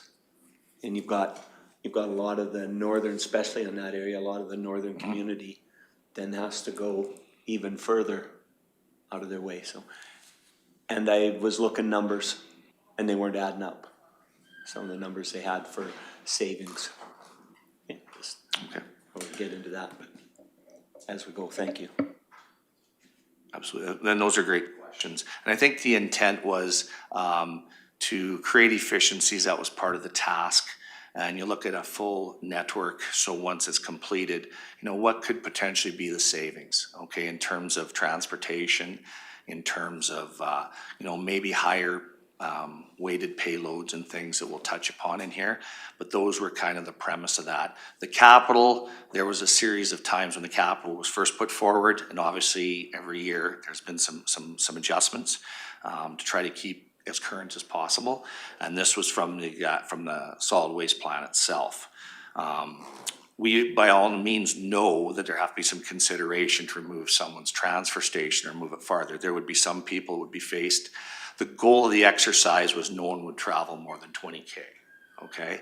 Historically, it was 15K, and those transfer stations were laid out in about 1986, okay? So at that time, and some considerations were put forth, access to travel, better roads, things of that nature. Could it be possible? And by looking at a different transfer station, one of the goals was to try to keep, by consolidating from 10 down to 7, you'd essentially keep your same staffing component with more hours of operation open at the new facilities. So there was some synergies there that they entertained. Again, level 2 transfer station, we know that the population is east of here. There's a lot of population in Leslieville, Condor areas, and Caroline Cramond has its unique areas, and Everdell Cow Lake has their unique situations as well. So there's still a lot of thought in here. I think Tetra Tech was trying to propose to us to make sure that if we move forward in terms of a plan, this plan could be entertained by council, because it did introduce some synergies as far as savings, operational efficiencies, and potential to help manage certain costs as we move forward. Okay. Yeah, I seen that in there. I didn't agree with it all. Okay. And that's why I wanted to have that discussion. We're going through there. So this isn't written in stone that this is what we're doing. No. Okay. This is still for because some of that trucking would be saved. Well, not really. If you're using those bins that they drive in and they pull them away, when it's full, it's full. Doesn't matter where it's located. It's still, when it's full, it has to be hauled, right? That's a good question. Correct. I'll just give you an example where that led from, just for some clarity. Is that typically our average haul on our walk-in floors, we're running between 9 and 11 ton. Ideally, if we could get that up to 15. A perfect example would be a transfer station. It's near here. It's just it'd be, if council ever has an opportunity to drive by, is Yankee Flats at near Benalto, or near Spruce View, sorry. So they would haul their waste out of there once a week. They get their 19, 20 tons, walk-in floor comes in, 1 week haul. Our current service rates for Leslieville, Cramond, Caroline, we're almost bi-weekly. So again, what we've always seen is we've got good trucking power. We just don't have capacity to maximize like the hauling and to maximize the transport loads, which in turn should, based on the tonnage, if a facility had a fixed tonnage of, let's say, 1,000 tons, by hauling more weight and structuring that, we would hope to, you're right, a load is a load, but what we would do is there'd be fewer trips. Potentially looking at down the road, we have 2 transports, 2 walk-in floors, backup walk-in floor. Could you potentially reduce a unit as time went with efficiencies? It's potentially possible. So those are the synergies we're talking about. And they're still somewhat not hypothetical, but those are things that would have to be executed as time went, if that makes sense. Because the system that we're using at the crossroads Yep. is the Transtor, That's correct. and the one that we use at Leslieville is a push pit. Correct. Correct. And they're, because they're all in very similar operating costs, but your capital cost for the push pit is twice as much, almost. So it seems like the Transtor is, and their total annual cost, that Transtor seems like a pretty good deal that we maybe pay, when they're hauling them, they're full though, right? They're not getting called to come and haul an empty. No, they're full when they're called on, you betcha. So. Just seems like it's, when I look at it, the numbers show that that's a pretty good system on here. Director Magnus, do you have comments? And if I may, I'll just reference a paragraph further down here just for this committee's purpose for their enlightenment here, is that, and I appreciate your comments, Councillor Humphrey, and you make some very good points. When Tetra Tech came in, they put the plan together based on at the time the current numbers that we provided them in terms of the amount of solid waste and recycling that we were managing and the population, etc. And so they just based that on, took all those numbers and just found what they felt was the most efficient setup in regards to that, okay? Whether it's a Transtor or a push pit, that's entirely the choice of council. Will be a council of the day if you want to move forward with this. And I'll just read it to you. The system operation costs as outlined in the attached solid waste and recycling management plan overview PowerPoint, as shown through analysis, indicates that the overall system operating costs could be reduced by approximately 7.9%. This is significant given that the transfer station operating hours can be increased by 12.3%, and new collection services could be assumed to be provided in the future for residents of Caroline and Nordig. So that, again, just to emphasize, that was the scope associated with Tetra Tech. And then, of course, there you have your deliverables and then your work tasks to achieve that scope. But ultimately, as you said, you're absolutely right, that if, again, we're presenting to you here, this is what it looks like, this is the current capital costs associated with implementing this. But ultimately, it's this council, if you so choose to move forward in putting this into the 10-year, wherever that may be at the time, you can discuss those details. Are we going to go with the push pit or the Transtor in regards to that? Yeah. And that even that hours can be increased. And if you're looking at, and the two sites I'll talk about are the two sites I know, the Leslieville, the Crossroads. And if you combine them, they've got, I'm not sure how many hours a day are they open. They're open from 10 till 5. So that, and then in the summer it's 9 till 5. 2 days a week in Leslieville, so that gives you 16 hours, and they get a half a day. But even if you combine the two of them, it would be 40 hours a week. Would you have that many out of there? 3, 4, no, 8 times 4, 32 hours would be for the two stations.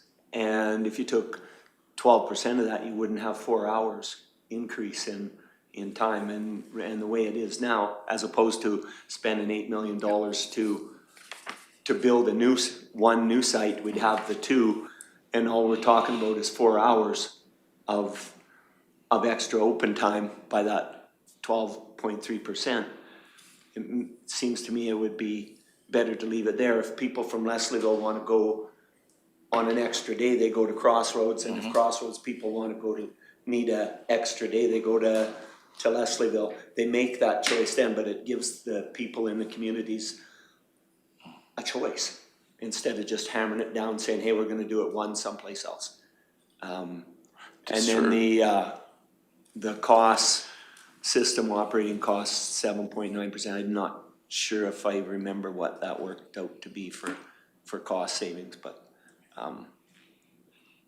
So yeah. this for the. I didn't think it was significant enough that to warrant spending $8 million on it, and I thought we would probably be better off to just utilize the systems we had, but that was just my.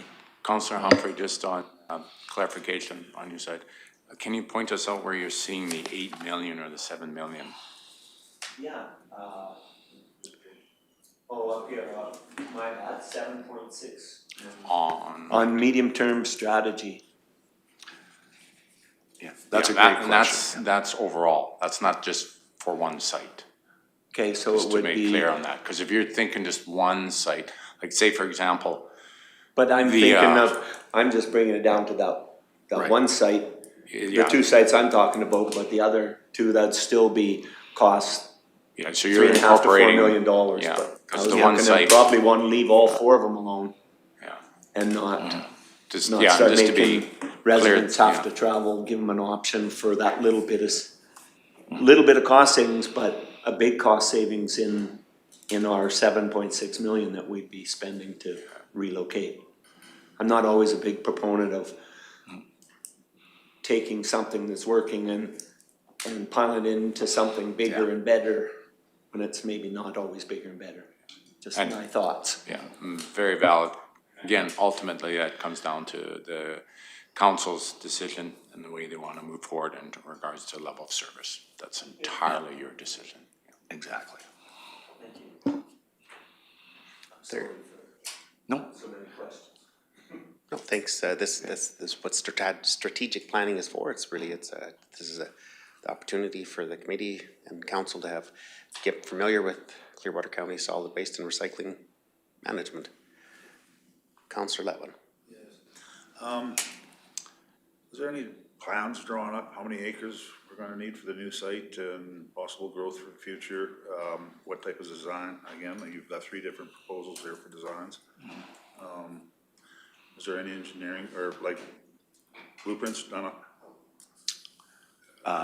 Councillor, no, there's no conceptual, there's no designs made up at this time. They were conceptual. I think the exercise at that time was that Tetra Tech was tasked for is the 3 transfer station types that are before you are basically the 3 that I would say are relatively common in Alberta, okay? So, and we continue on to kind of highlight some of those, but the conceptual design was to get the layout, to get setbacks, to get any synergies potentially. And at that time, with infrastructure that has had some development, some stormwater development plans out there and different things, was trying to, once it's determined, A is obviously is at the location, B is what type of facility you would place based on likeness to what you're currently doing. So currently we have trans stores and we have push pits. So the push pits we have are in Cow Lake, Everdale, Leslieville, and Crammond. They'll be 40 years old, okay? So part of this exercise was just to try to lay out and say, okay, what does the next 15, 20 years look like? Would we have to replace the aged infrastructure? Are we gonna be faced with that at some time? Okay, and what would that look like? Yeah, it could very well be a trans store or a push pin, right? Yeah. So, Yeah, I know that Crossroads there, because I go to both because I'm in the middle. That infrastructure failed, I don't know how many years back, and you went to the trans store system, and it seems to be working very well.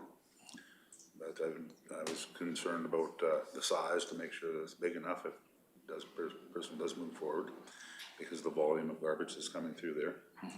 And on a good Saturday, there's a backup of traffic. So I like to organize things in a proper manner so there's multiple steps instead of everybody backed up out to the highway. So, and absolutely, I think those are good observations, Councillor Letwin. And I think as far as the central transfer station, there was a little bit of more work into that in terms of, because it was kind of identified in that 1 to 5 years, what are we replacing? And because it was a temporary situation. Just to give you an idea, I will tell you, so Crossroads, for instance, is a 2.92 acres, Faraway's 3.97, and Leslieville's 2.2 acres. And why I say those ones, because Clearwater County actually owns the land, okay? The other ones are the province or the Crown. Okay, so we work with them on those agreements with those, okay? So those are the three you have. The one challenge I hear from staff and from residents is that our busiest transfer stations are our smallest footprint. And it's probably true, like Leslieville is just a little tight, and it's second behind Central. So just based on volume, we get 900 tons a year, and we run through, probably 18 to 20,000 people a year in 20 hours a week. All right, so are we tasked with eventually looking at that facility and going, okay, does this meet the needs of the community? So those are great points. Service roads, there's been different conversations. We know that there's been some challenges at other transfer stations off service roads. So we are aware of that at certain times of the year. We want to make sure we have safe access and make sure council's always aware of anything that could be a potential safety risk or anything of that nature. It's a great time for me to inquire on what is the system that's at Faraway? Because I believe it's not to any of the above. So this is where, with the solid waste master plan, where we identified Faraway as a potential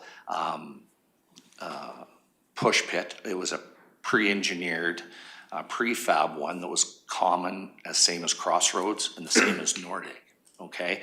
Those gave us approximately Faraway till about last year is when we basically we internally and through an inspection that we shut that one down, just based because the structure was starting to be a problem, okay? But what we found in Faraway, at least on the interim, is that we can place roll-off containers, and this council approved 2 roll-off containers. Not this council though. In 2026 capital. Did we? Yeah, it's a great decision because 2 $15,000 bins, we can manage Faraway for 2 reasons, okay? It's because of the fact that the volume is relatively low. We're talking 50 tons a year, okay? So we can actually service that for now temporarily until we can put in a system with roll-off bins. Okay. Okay? But I heard about those while it was running. So they were there before this council. So this council didn't put those there. Because I heard from the residents about this. Basically, it's a CCAM. Is that what we got there? So they're actually right, they're contained roll-off bins. What I meant was, I should say that we had started doing that a year ago prior to you guys, this council being elected, but it was in the capital budget that was approved, okay? Yeah. So what we did was, in the interim, we know with our hook lift truck, we can service Faraway, basically, I would say rather economically because of low flow rates, okay? We would haul 1 roll-off load out of there every 3 weeks. Okay, it's a low volume site with the people up there need the facility, and the numbers don't compare though for access for people compared to like Leslieville or Caroline. Yeah. Okay, so Faraway and Klein are a little bit more outliers. Okay, definitely needed in the system, but we would also approach it where if we can deliver something better to council capital wise, it benefits the rest of the system. Okay, it allows you to make better decisions if we're prudent in those areas. Now, a question you had at budget time, which was a very good question. We do have Faraway in the 10-year plan, and I'll let Director Hansen speak to that. Again, it's in the 10-year plan. It has been identified that there has to be something done there. So whether it be maybe a tram store, maybe something that's what I call compatible for the rest of the transfer stations. So again, so you have some consistency, okay? So those are the key things. So that'll be a decision of council, what type of facility will go there and what makes the most sense going forward. There's still lots to flush out. This is basically an overview plan that allows us to say, okay, is there a roadmap for the next 30 years? And what's our best system? And where do the costs lie? What can we do to estimate the costs for them? That's great. Does that make sense? Thank you for answering all these questions, because I had a whole bunch of them on all those. Absolutely. I feel like I got a lot of answers now. So. Okay, perfect, yeah, no. I'm just So, gonna, sorry, Mr. Williams, just Director Hansen, please go ahead. Yeah, if I could, there was two items I just wanted to address. One was a historic question that Councillor Humphrey had in regards to the location of the central solid waste facility. So when you ask the question, is it exactly where it's going to be? The answer is no. It was actually gonna go directly west. So the temporary central solid waste site is built within the footprint of the administration facility that we constructed back in 2015. So it was an emergent response to the closure of, or us not to be able to utilize the solid waste push pit, the bins there at Rocky Mountain House. We needed a solution midwinter. So we ended up getting a whole bunch of access mats, and because we had that site graded up there at the north quarter, we just laid out the access mats and then put off the roll-off bins there to accommodate municipal needs or the county's needs as soon as possible, with always the intention that it was going to be temporary. So as we've gone through the concept design, so that's what you're gonna see in the presentation today, is we have a conceptual design of a system that included a push pit. It had a series of roll-off bins, a recycling area, the possibility of a scale house, and like I say, a circular motion of traffic to best facilitate the volumes that we're predicting. But again, that site was gonna be just directly west of our current 32-acre parcel. So because we own the entire quarter, there was still lots of additional room to expand to the west. So this isn't the first time it was in the capital plan. It wasn't the first time it was deferred. Discussions, there was always some concerns if that is the appropriate area for a central solid waste facility. That was commonly a common occurrence for a conversation between the former council, as well as just the overall capital costs. We converted it to a phased approach with detailed design to happen as early. It was supposed to be in 2026, and then your earthworks in 2027, and then it would be your finishing works in 2028 to try to, take that capital, spread it over 3 years. But it's been bumped at least 2 times now, or deferred at least 2 times from budget discussions. Thank you. Thank you. Councillor Letman, go ahead. Yeah, on the Z-wall, grade drop box, graded drop box, I see this paving, asphalt, and pavement marking. Like, so what kind of without a drawing, I guess it's kind of hard to picture. That's $1.2 million just for asphalt inside a dump site. yeah, So discussions with previous councils there, and Reed said it the best. If you ever get a chance to go to that site that we went to by Rimby there, a paved site is much easier to maintain from a solid waste site, because you don't get the garbage going into the gravel getting drove into, pounded into between the spills. It's a much neater, tidier system, easier to maintain. People, obviously really take pride in the ability to maintain it when has a hard surface like that. The grade separation that's required to do the push pit and the Z wall. Other sites, we do have some concern in the winter about trying to get those gravel roads de-iced in order to facilitate traffic. This could be, maintained with our current snowplow trucks system that we have. It's an elevated service. We believe it is a good solution there as our central main hub. Does it have to be paved? No, we don't typically ever have to pave anything, but it was included as a cost for that in that project. You bet. Go ahead, Mr. Williams. I don't see any other comments. thank you, Reed. So, just going through here, and again, for the last, the long-term strategy, the 15 years plus, and again, it was a target in years. It can vary. The proposed development consolidating Cow Lake Everdale transfer stations to be a level 2 facility. The South Central facility would be then estimated to cost of $3.8 million. Now, again, that's a long-term view. Okay, so currently, the main transfer stations we were looking at are again the push pits, just because they're 40 years old. Okay, so as we go forward, we know that at some point in time, council will be tasked with to look ahead and to say, do we replace those facilities? Okay. Optimization results when they went through the plan, and I'll try to just highlight some of these. The optimization improvements of a successfully integrated transfer station network as part of the long-term strategy is targeted to be accomplished by reducing the kilometers traveled by transfer and other waste units. Again, was trying to, again, with less frequency for the most part, to service transfer stations was one of the key items. Increase the average load weights hauled on transfer trucks. Again, would be nice to up those a little bit. Again, it reduces frequency. Ability to increase the number of operational days at select transfer stations without increasing staff requirements. And so that just meant that there's potential to increase pretty well, at least the largest 4 by complementing maybe an additional day that could make it more feasible for people who would have to maybe travel to that 20K. So it's just hypothetical. The original system was built on 15K circumference or radius. And so, is this something that would be, we're looking 40 years later, would this be something acceptable? Again, will come down to public participation and public comments that council's more apt to hear than anybody. Okay, if that's something that they would be comfortable with. Okay. So again, just reducing the transfer station locations from 10 to 7. Obviously, we need one in Nordig, we need one in Farway, we need extended ones that are there for a reason, so they would be continued.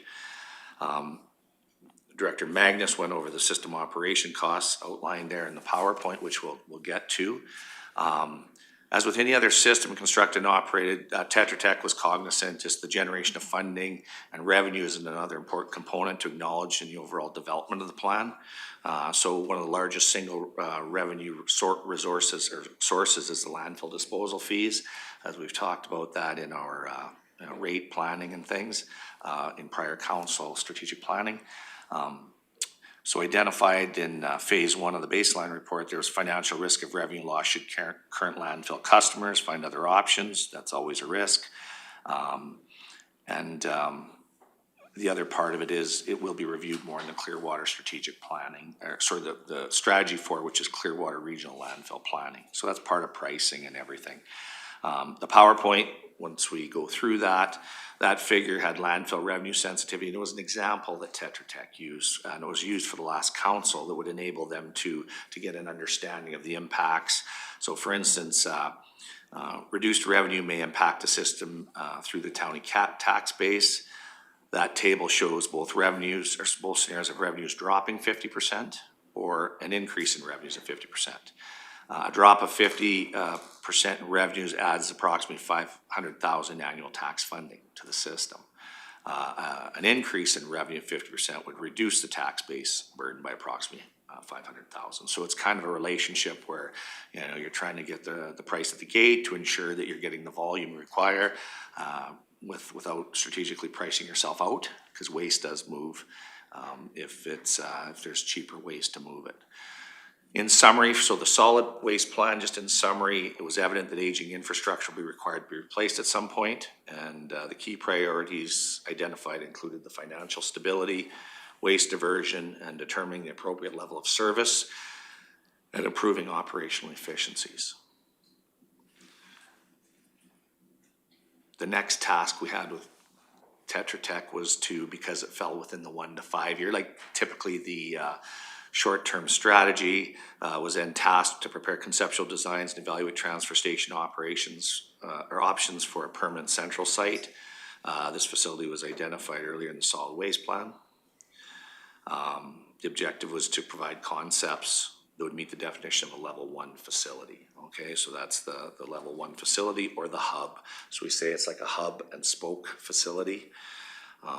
So initially there was various options, and then Tetra Tech got down to the Z-wall separated drop box system, which is common in some communities.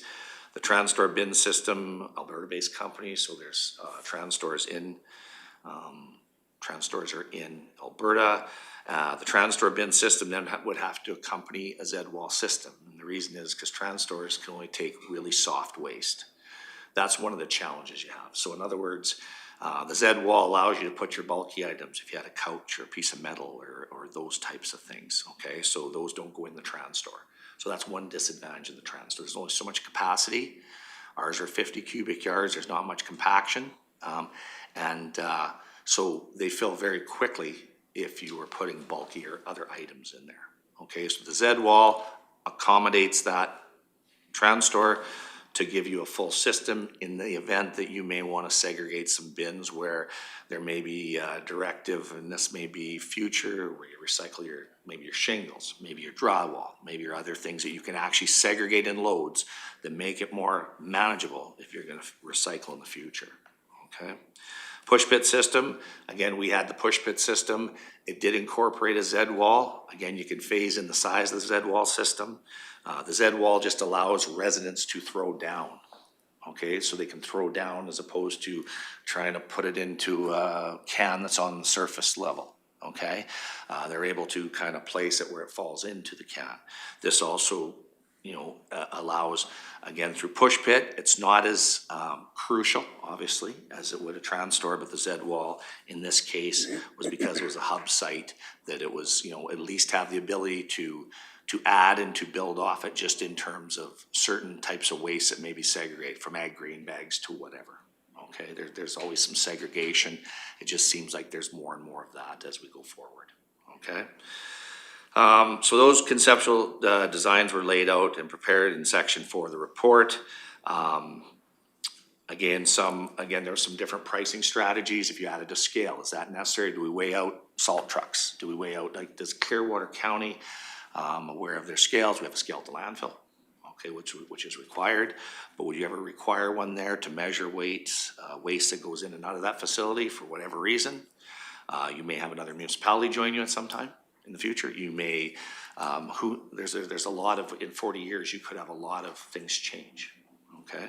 So those are things that were just put into that situation.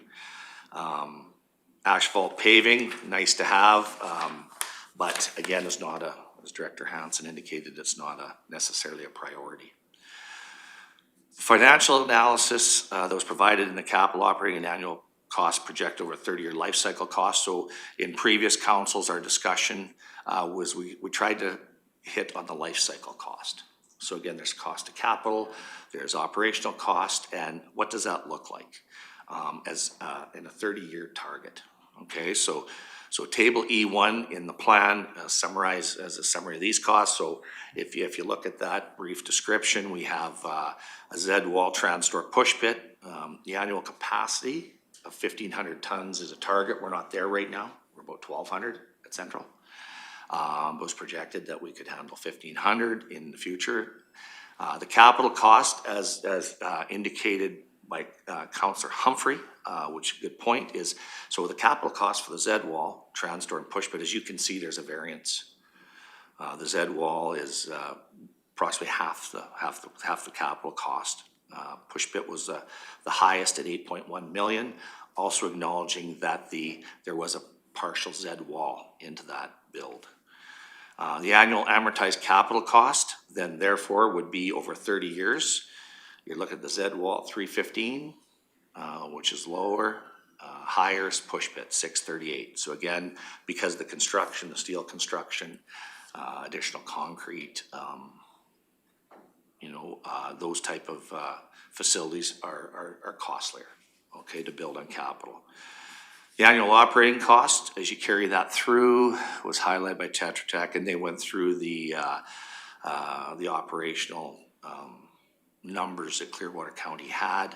So the operational cost, the Z wall, 966,000, and then there's not significant, I would say, change, but the push pit was about 870. And again, that's just where the strength of that would be larger loads, less frequency, less hauling costs.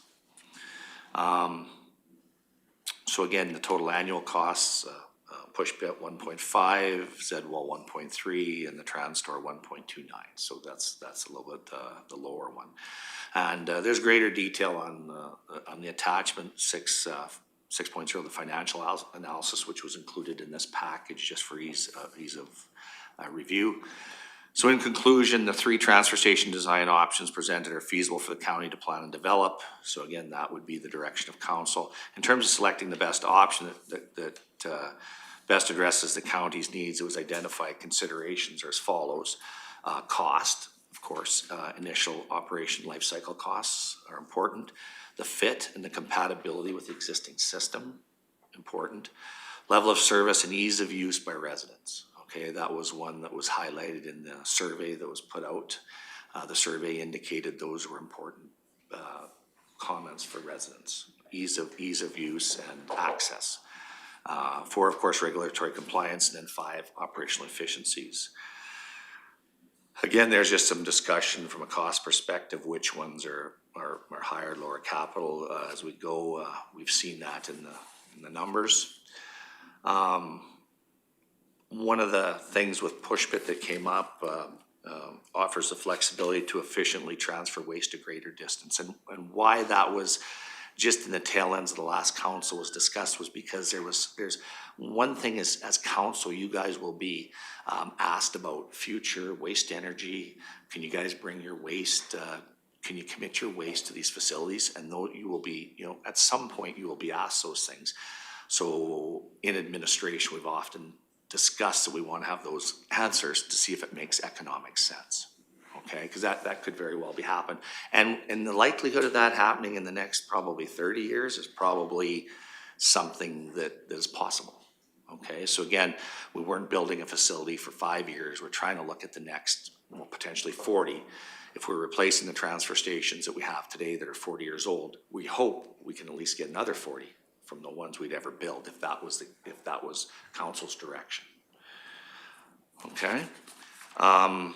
The next sheet there's just again taken from these were a little bit more the detailed costs. I know that Councillor Letwin had some cost questions as well, which is good. I think just if we continue, we got the next slide there, yeah, there we go. Okay, and these are from the solid waste plan. So again, it's just kind of an overview. Again, it just breaks down that 8.1 million for Pushpit, 4 million for Z-Wall. What does that contain? The summary of operation costs, again, just for your perusal, that what were some of the metrics that were placed in there. Obviously, with certain costs, you may see a variance, hauling costs, one versus another, maintenance costs potentially. So that information's there.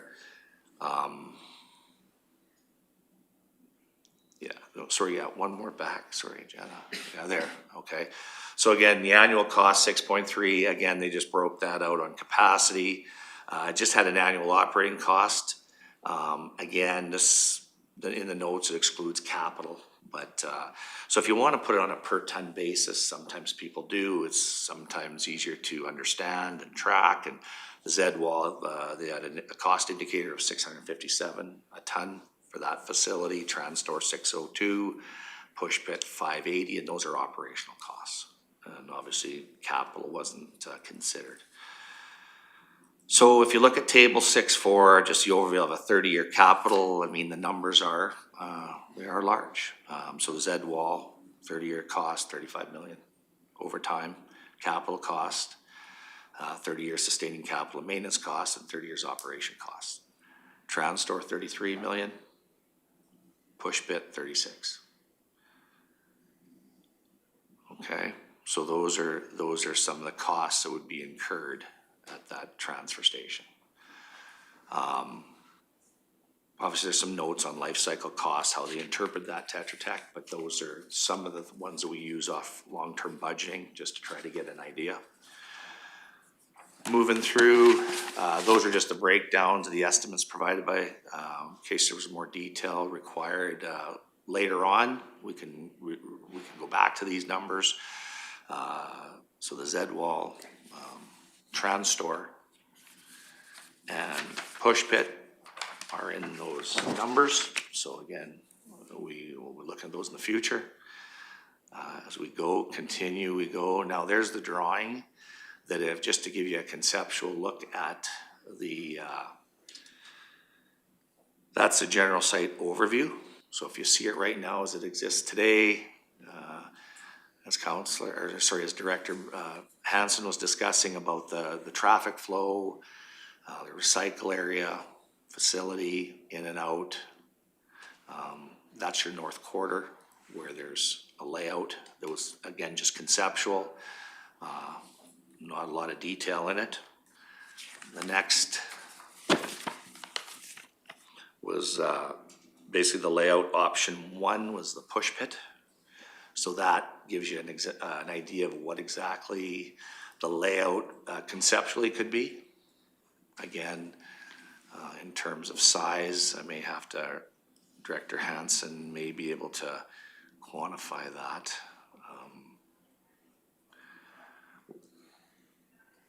4 hectares, something like that. Okay. Mr. Williams, Deputy Reeve has a comment or a question. Go ahead. Just curious, as we discuss this north quarter, I don't believe I've ever seen another municipality have a waste transfer station and a large building that will soon be their main office building in the same yard. Like, is this something that we should maybe talk about now before we get too much further down this road? Like, do we want waste transfer station in behind this big beautiful building everybody has envisioned? Well, I've been on a previous CARE conference, went on a couple. I don't know if any council members said that, maybe Councillor Cermak has went on they're the Coordinated Action and Recycling Enterprise Conference. But their conferences, they'll show you other municipal infrastructure for waste management, like the Z-wall or push pit design, or some of the transfer sites are really nice. They're paved, they have trees, they're very well put together. Other ones, not so much. They're very unsightly. There's lots of garbage and bags. There's been, even with methane production on some of the landfills. So I'd highly recommend if there's another conference for the Coordinated Action of Recycling Enterprises, I think that's what it stands for. But you can see the good, the bad, and the otherwise. And does provide additional information when it comes to council discussion and to vote on a budget of what the municipality and the residents would like to see in the county. But as far as Deputy Reeves' question, with a waste transfer site in conjunction with a future administration building or heated storage building, are there any? I'll look to Director Hansen has comments. Yeah, what was the name of the site that we went to, Reed, in Spruceview? Yankee Flats. We went to Red Deer County. So we offered it as a tour for the last council, and I would strongly suggest it to this council. If you ever want to go for a tour of that facility, which Reed took me, we met the Red Deer County representative in there, and there wasn't a piece of paper out of place in that facility, and it was one of the nicest transfer station facilities I've ever seen.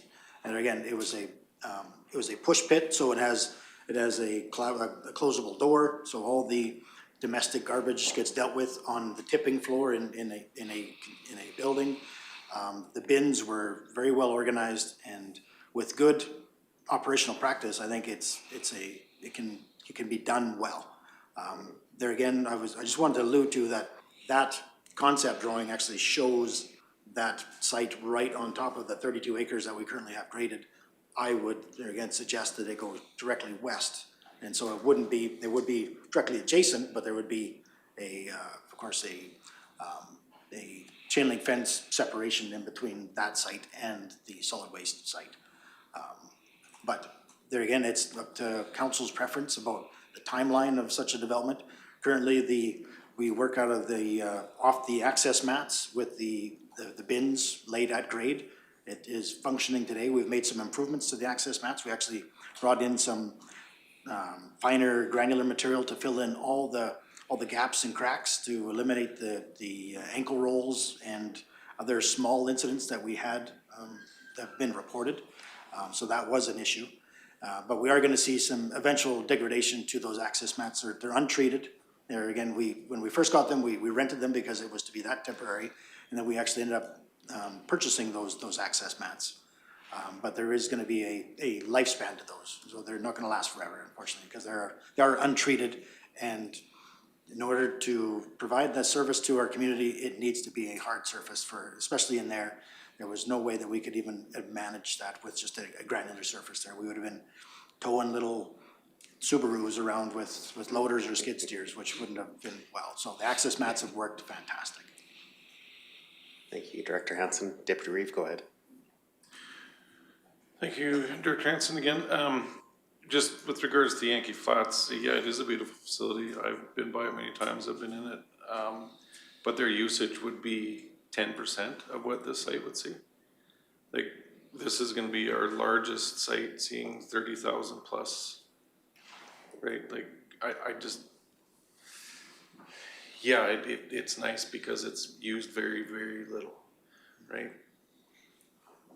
I don't know, the sheer traffic volume coming in and out of here, and if there's a proposed recycling plant adjacent to it,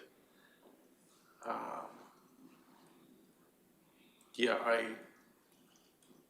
at the end of the day, I can't see anyone being happy with all of this combined in one graded area. The salt shed, the municipal building, the shop, the transfer station. I don't know. It would be on how it was all designed. I could see if it was, on one hand, if it was designed poorly and put together in a poor manner, absolutely it would not be well perceived from the community. But if it was put together in the right way, from some of the facilities I was able to tour on some of those conferences, they were very well put together. But did they have this building on the same site? I didn't see anywhere there was a municipal administration building, a transfer site, and a storage facility on one property. However, potentially could I have seen it all combined? Absolutely. And I've seen other ones where it was like, nope, that would be a bad idea. The community would not approve of that. There's bags and seagull. It's just an absolute mess. It's not a landfill. It's just a transfer site. But and with separate entrances on opposite sides of the quarter section, sure, but abutted against each other with high volumes of traffic. Not to mention the fact that this road doesn't have one way in and out.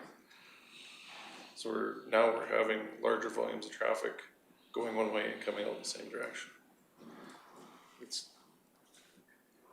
This is actually really good discussion, and there might be an opportunity for a conference to be able to attend one of those, but this is still quite preliminary. This is strategic planning. There's still so much discussion, but it's all really good discussion for the committee to have this discussion, get familiarized with the waste transfer sites and the budgetary financial implications that'll come with the construction of all this. Councillor Humphrey. Yeah, I think it could go very well together, planned properly, because especially with your admin building, that would be set up to be faced one direction, and as you said, our road in, and even if it had to be built as a wider road in, so that when you're coming into our storage facility, our admin, there's extra lane there for getting in and out. And then you're going past that and having this further west where it's going to be so far back. Plus it would be the back of the administration building or the storage shops and stuff would be back there to block that view. I think it could be far enough back that it wouldn't be coming to county admin. You wouldn't be driving by the waste transfer site to get to the admin building. That would be your first stop, would be the admin building, I would think, and your storage buildings, all the additional buildings, but the waste transfer way at the back. I think you should be able to, on a quarter section, we should be able to put all that on there and have room where it's not unsightly. The question I did have with these push pits, and you said they have doors they close, and is that keep it blocked off so that we don't get all varmints and birds and everything hanging out at it. Those are closed and it completely closes it off from that, correct? Yes. So the push bed, as we discussed previously, is the highest level of service you can provide with our solid waste management. It gives the ability for somebody to back into an enclosed building, drop their garbage onto a concrete floor. It's exactly that. No birds or anything of that, especially for the household garbage, right? And that's where that can be taken care of. On the Z wall would only facilitate the large construction garbage, et cetera. So all that stuff would be dealt with elsewhere, and then the recycle area would be in itemized bins there again with lids. So the idea, everything other than the construction garbage would be within a containment system. But I did want to actually just kind of pick up where you're going with the location. You know, being that it is a quarter section, there are very few limitations on where we can develop on that quarter. There isn't a single pipeline on that 160 acres. There's an abandoned well site. But again, there's very few development limitations. So even if you want to go to the, well, you could move the entire design. You know, we've only made a flat spot for the administration building. It could literally be moved from the north end of the quarter to the south end, or this site could be put anywhere on that quarter because of, that was one of the most appealing things about that quarter section, is that it does not have a single pipeline across it. Okay. I'm not seeing any more comments or questions from the committee. Does administration have any additional information? Mr. Williams? Yes, thanks, Reed Northcott. Just in going and how this fits now into the capital summary here for the next 10 years, I'd like to have Director Hansen go over with that with the committee. The 10-year. Yeah, and I think council really outlined the importance of, you know, now that you've had a chance to get exposed to the solid waste master plan and the ideas that it was coming with, and that's why the 10-year plan looked the way that it did. It was taking the multiple transfer stations and combining them into a few with a larger capital investment. With the guise, or with the plan was to reduce the overall operation costs. Now, if this council is happy with the sites and maintaining the same amount of transfer sites, and for us to come back with a maintenance plan, capital replacement plan based on our current number of sites, and that's something we can absolutely do. The central solid waste site, we had scheduled for the deferred schedule included detailed design in 2027 with construction to commence in 2028. There again, I think if we leave these discussions again open-ended for the September discussion when we look at the entire plan and all of our priority setting, and because we do have a funding shortfall that would come in with this one. There was never enough money put into a restricted surplus to fund a $9 million central solid waste facility. So that would definitely have to be weighed against your other priorities. But yeah, I think this is just the idea to get you familiar with more of the details of where the capital expenditures and the plan came from, and then we can dive into it a little bit deeper there in September and weigh and measure against the other priorities. Thank you, Director Hansen. Councillor Levin? Yeah, the one benefit I can see about having small sites and more of them instead of one larger or combining two is if for some reason a huge maintenance problem came up and we had to shut that dump down for a week or 2 weeks, the local people, where did they take it to? Down to Caroline, out to Rocky Mountain House. Whereas if Crossroads went down, everybody goes to Leslieville. They still have that option. Leslieville goes down, you can still go to Crossroads. Same as the other communities. Just a thought. Is there any further discussion on this item? Does administration need any motions from the committee at this time regarding this, or we'll just leave it till as information for the committee and have further discussions on prioritizing budget in September? Okay.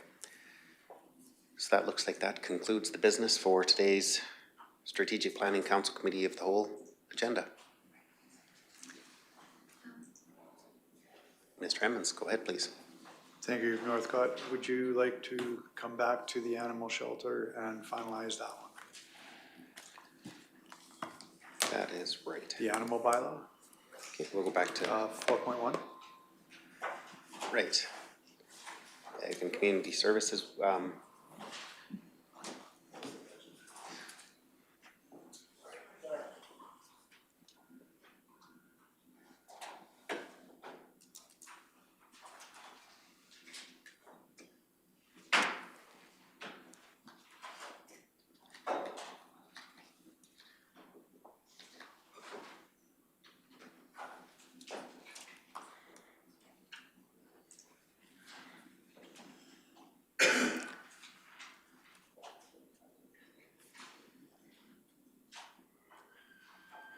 welcome back.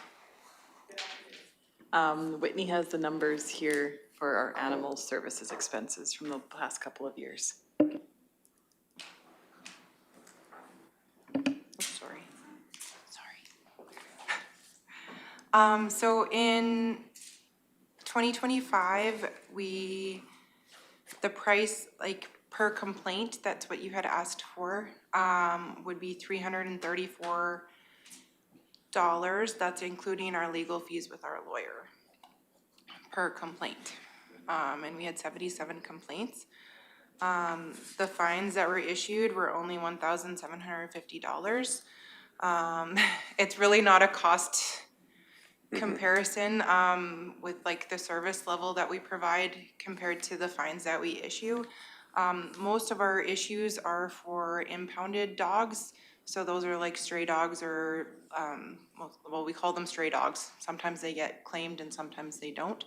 But that's where a large majority of our costs come because Animal Services holds them for 10 days and there's a fee every single day, plus the cost of the patrol out to go and claim that dog. So that is for 2025. 2024 would have been $496 per complaint. And then in 2023, it would have been $329 per complaint. And each year, last year 2024 was $5,400 in fines, and in 2023 it was $2,000 in fines. So it's really, really variable. It depends on the year, it depends on the complaint itself, and how many times animal control has to come out. Thank you for the additional information. Councillor Humphrey, go ahead. Yeah, so what you're saying is the penalties aren't really related to what it's costing. This is just, we're paying because of complaints. Yes. And there isn't a recovery on it, really. There's not the amount that we put out compared to what we can get back in fines, no.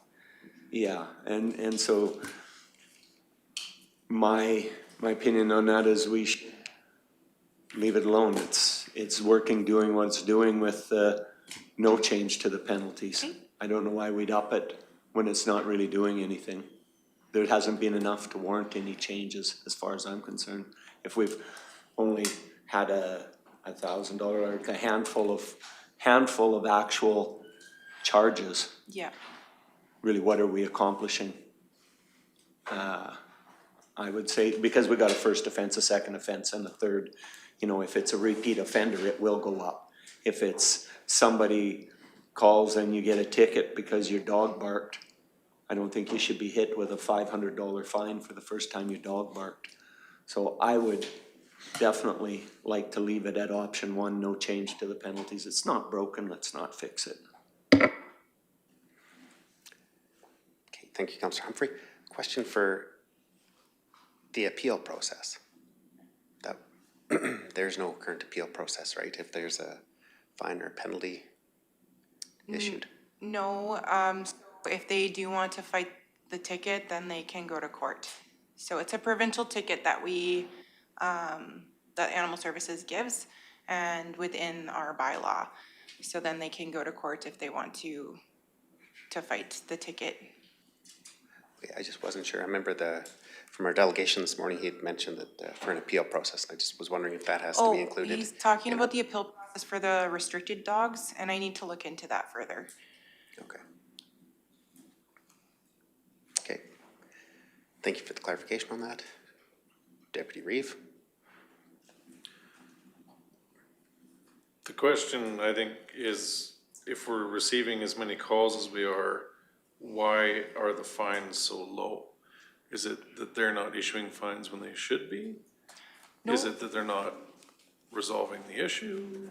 So we try not to escalate things as much as possible. So a lot of our complaints, again, are like impounded dogs. And if they're not claimed, then there's nobody we can ticket for that. And a lot of them are also like barking complaints, or sometimes the neighbor's dog runs onto their property, but we're able to actually like get the dog back home and give them a warning. So a lot of them are first offenses. And within the guidelines that I was provided when I first took this job was to speak with the neighbor first. They get a warning after that, and then we can do ticketing. But we try and give warnings as much as possible, just because sometimes people are at work and they don't actually know what's going on when their dog, like when they're at work. So I guess if they're at work and they don't know what their dog's doing, that's not a good sign. Yeah, that's not an excuse. Yeah. Complaint-based would this follow complaint-based is just like every other bylaw in Clearwater County? So then if a resident has a concern or a problem with a neighboring pet, then they would have to phone in and give their name. And sometimes that can create fear from some residents wanting to file a complaint because they have fear of retaliatory measures that may be taken against them because they complained about a dog or a pet of some sort, even though it's negatively impacting their life. Councillor Humphrey? I think we still want to try and deal, we don't want to come out with a big hammer and just hit everybody. Your dog barks and somebody complains and they come out and slap you with a fine. Well, you know, like I said, maybe your dog barked. I mean, there could have been something in the yard. Maybe there was a bear in the yard and your dog was barking at it. You just come out and give them a fine because their dog barked. You know, I think it's much better to try and negotiate some stuff and keep the peace rather than just hammering down and nailing everybody with big fines. I just don't see we want to go to that level of, I don't even know what to call it, of control, I guess. Maybe we could just all try to get along. You know, your dog barked. You know, your neighbor complained because your dog barked. Maybe you could try and pet him more often. Well, okay. Or your dog barked. This is $250. Next time it's $400, and I'm going to shoot your dog. I don't know. Like, we don't want to go to that extent. I don't feel. They start with dogs, they might go to humans next. Yeah. I just think there should be some negotiation. Again, I kind of like that they go out and try and, that they are going out and they're not finding everybody every time they go out. Because I think you should talk to people first. Try and reason with them. I mean, if that doesn't work, that's why it's a one warning. yes. Yeah, if you go out the next time and then you it's a already ticket. have warned them once, then that's when they get their first ticket offense, correct? Yeah. Yeah, that seems like a good system. A little less heavy-handed. I think in so many ways I'd have to say that most of the council would, or the committee would agree that, yeah, there's lots of leniency and wouldn't want to be heavy-handed in any way, shape, or form. And I think most situations in the community would have lots of leniency and lots of discussions between neighbors, and to have that neighborly discussion to remain friendly in nature. However, I think it's the repeat offenses, or the dogs that are chasing the cattle, or the trespassing, and it's the repeat times that's where the hostility gets created between neighbors and fractures relationships. Deputy Reeve, did you have any comments? I thought your light was on. but Yeah, just quickly, I agree that we shouldn't be getting involved in anybody's pets. But if we're gonna have a bylaw and people are gonna have the option to call bylaw enforcement to come out and deal with something, then every time they do that, we're all getting fined. Every taxpayer is getting fined every time bylaw comes out, cause they charge us whether they give a fine or not. So either A, we just stay out of people's pet lives, or B, we enforce the bylaws, like well, I don't think half this stuff should be on here, is what I think. But since it's on here, we either have to enforce it, or we have to remove it.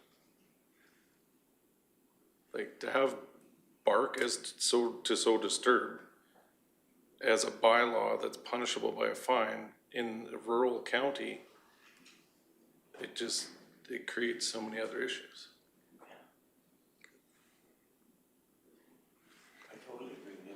So do we need to rehash it and take some of the stuff out of there?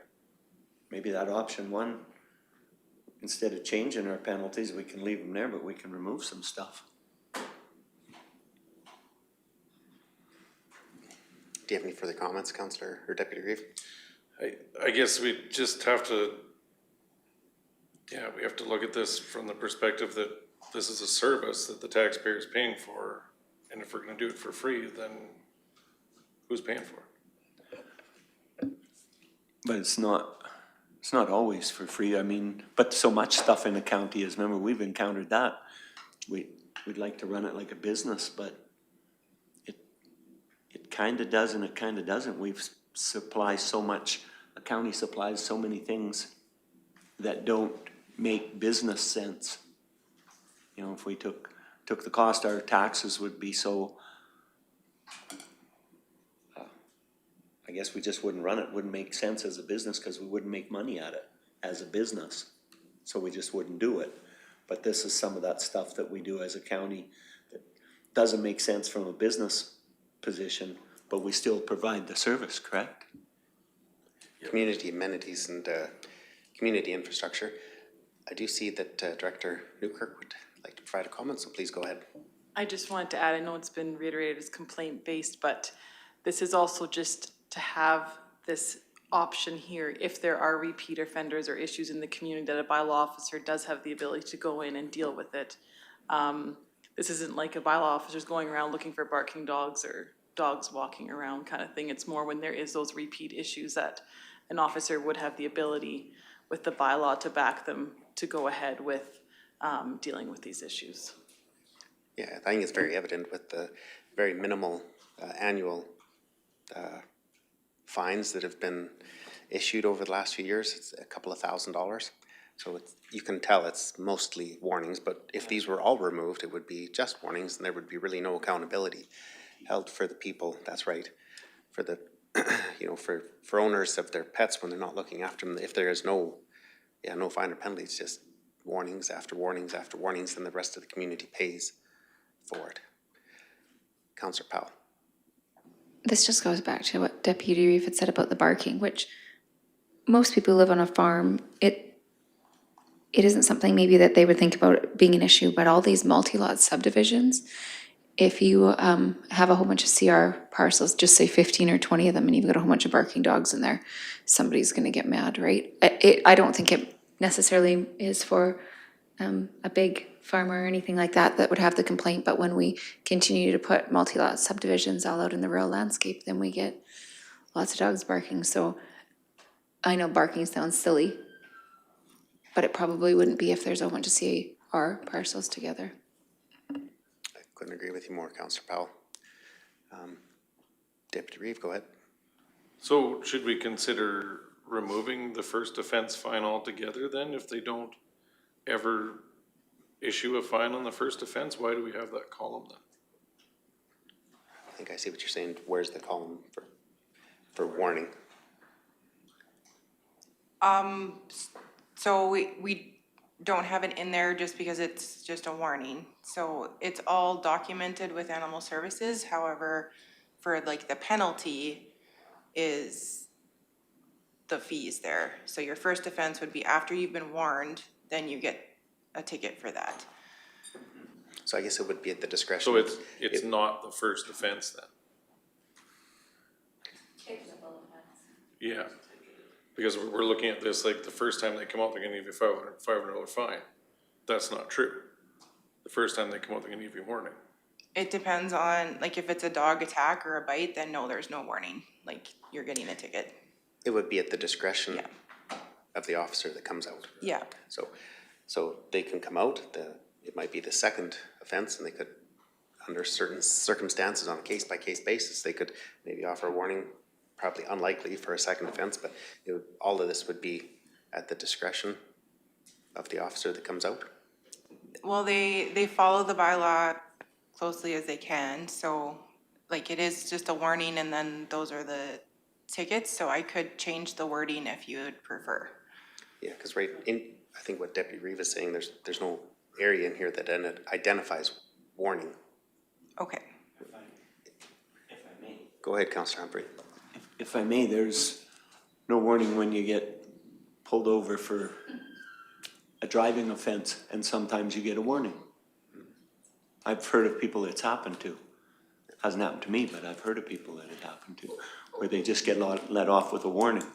And, but they also could get an offense. They could get a ticket. So I think this is no different. Our animal control officers have that option to, hey, this is a warning. This was serious. They bit somebody. It's automatically a court appearance or an offense. They have kind of that same thing as can be with a traffic offense. You can have a burnt out taillight and that's an offense. And they might tell you, hey, just make sure you get that fixed and you get a warning. That's pretty much what's going on this as far as I see it. So I don't think we need to make too much of it, but that's. Councillor Levin? Yeah, I concur with Councillor Humphrey there. I was the officer, I came to the door and I got treated disrespectfully. They get the $250 fine. I'm threatened with a second offense if they don't smarten up. If they treat a person with respect, you say, well, I'm waiving the $250 fine, but it is on record. So if this happens again, you'll get a $400 fine next time. And that's probably why there's very few offenses, I'm guessing, or I don't know. That's just my thoughts on it. I think the numbers should stay in place, so if they need to be enforced, it's there to enforce them. Okay, so I think there's consensus with no changes to the penalties. Okay. Any further discussion, or is there any additional information needed from administration on this item, or? Okay, any additional comments from the committee? Seeing none, looks like that will conclude the Strategic Planning Council Committee of the Whole for June 22nd. Looking for a motion for adjournment. Councillor, well, that was a race. Councillor Humphrey makes motion for adjournment. Seeing no discussion, I'll call the question. All those in favor? And we're adjourned.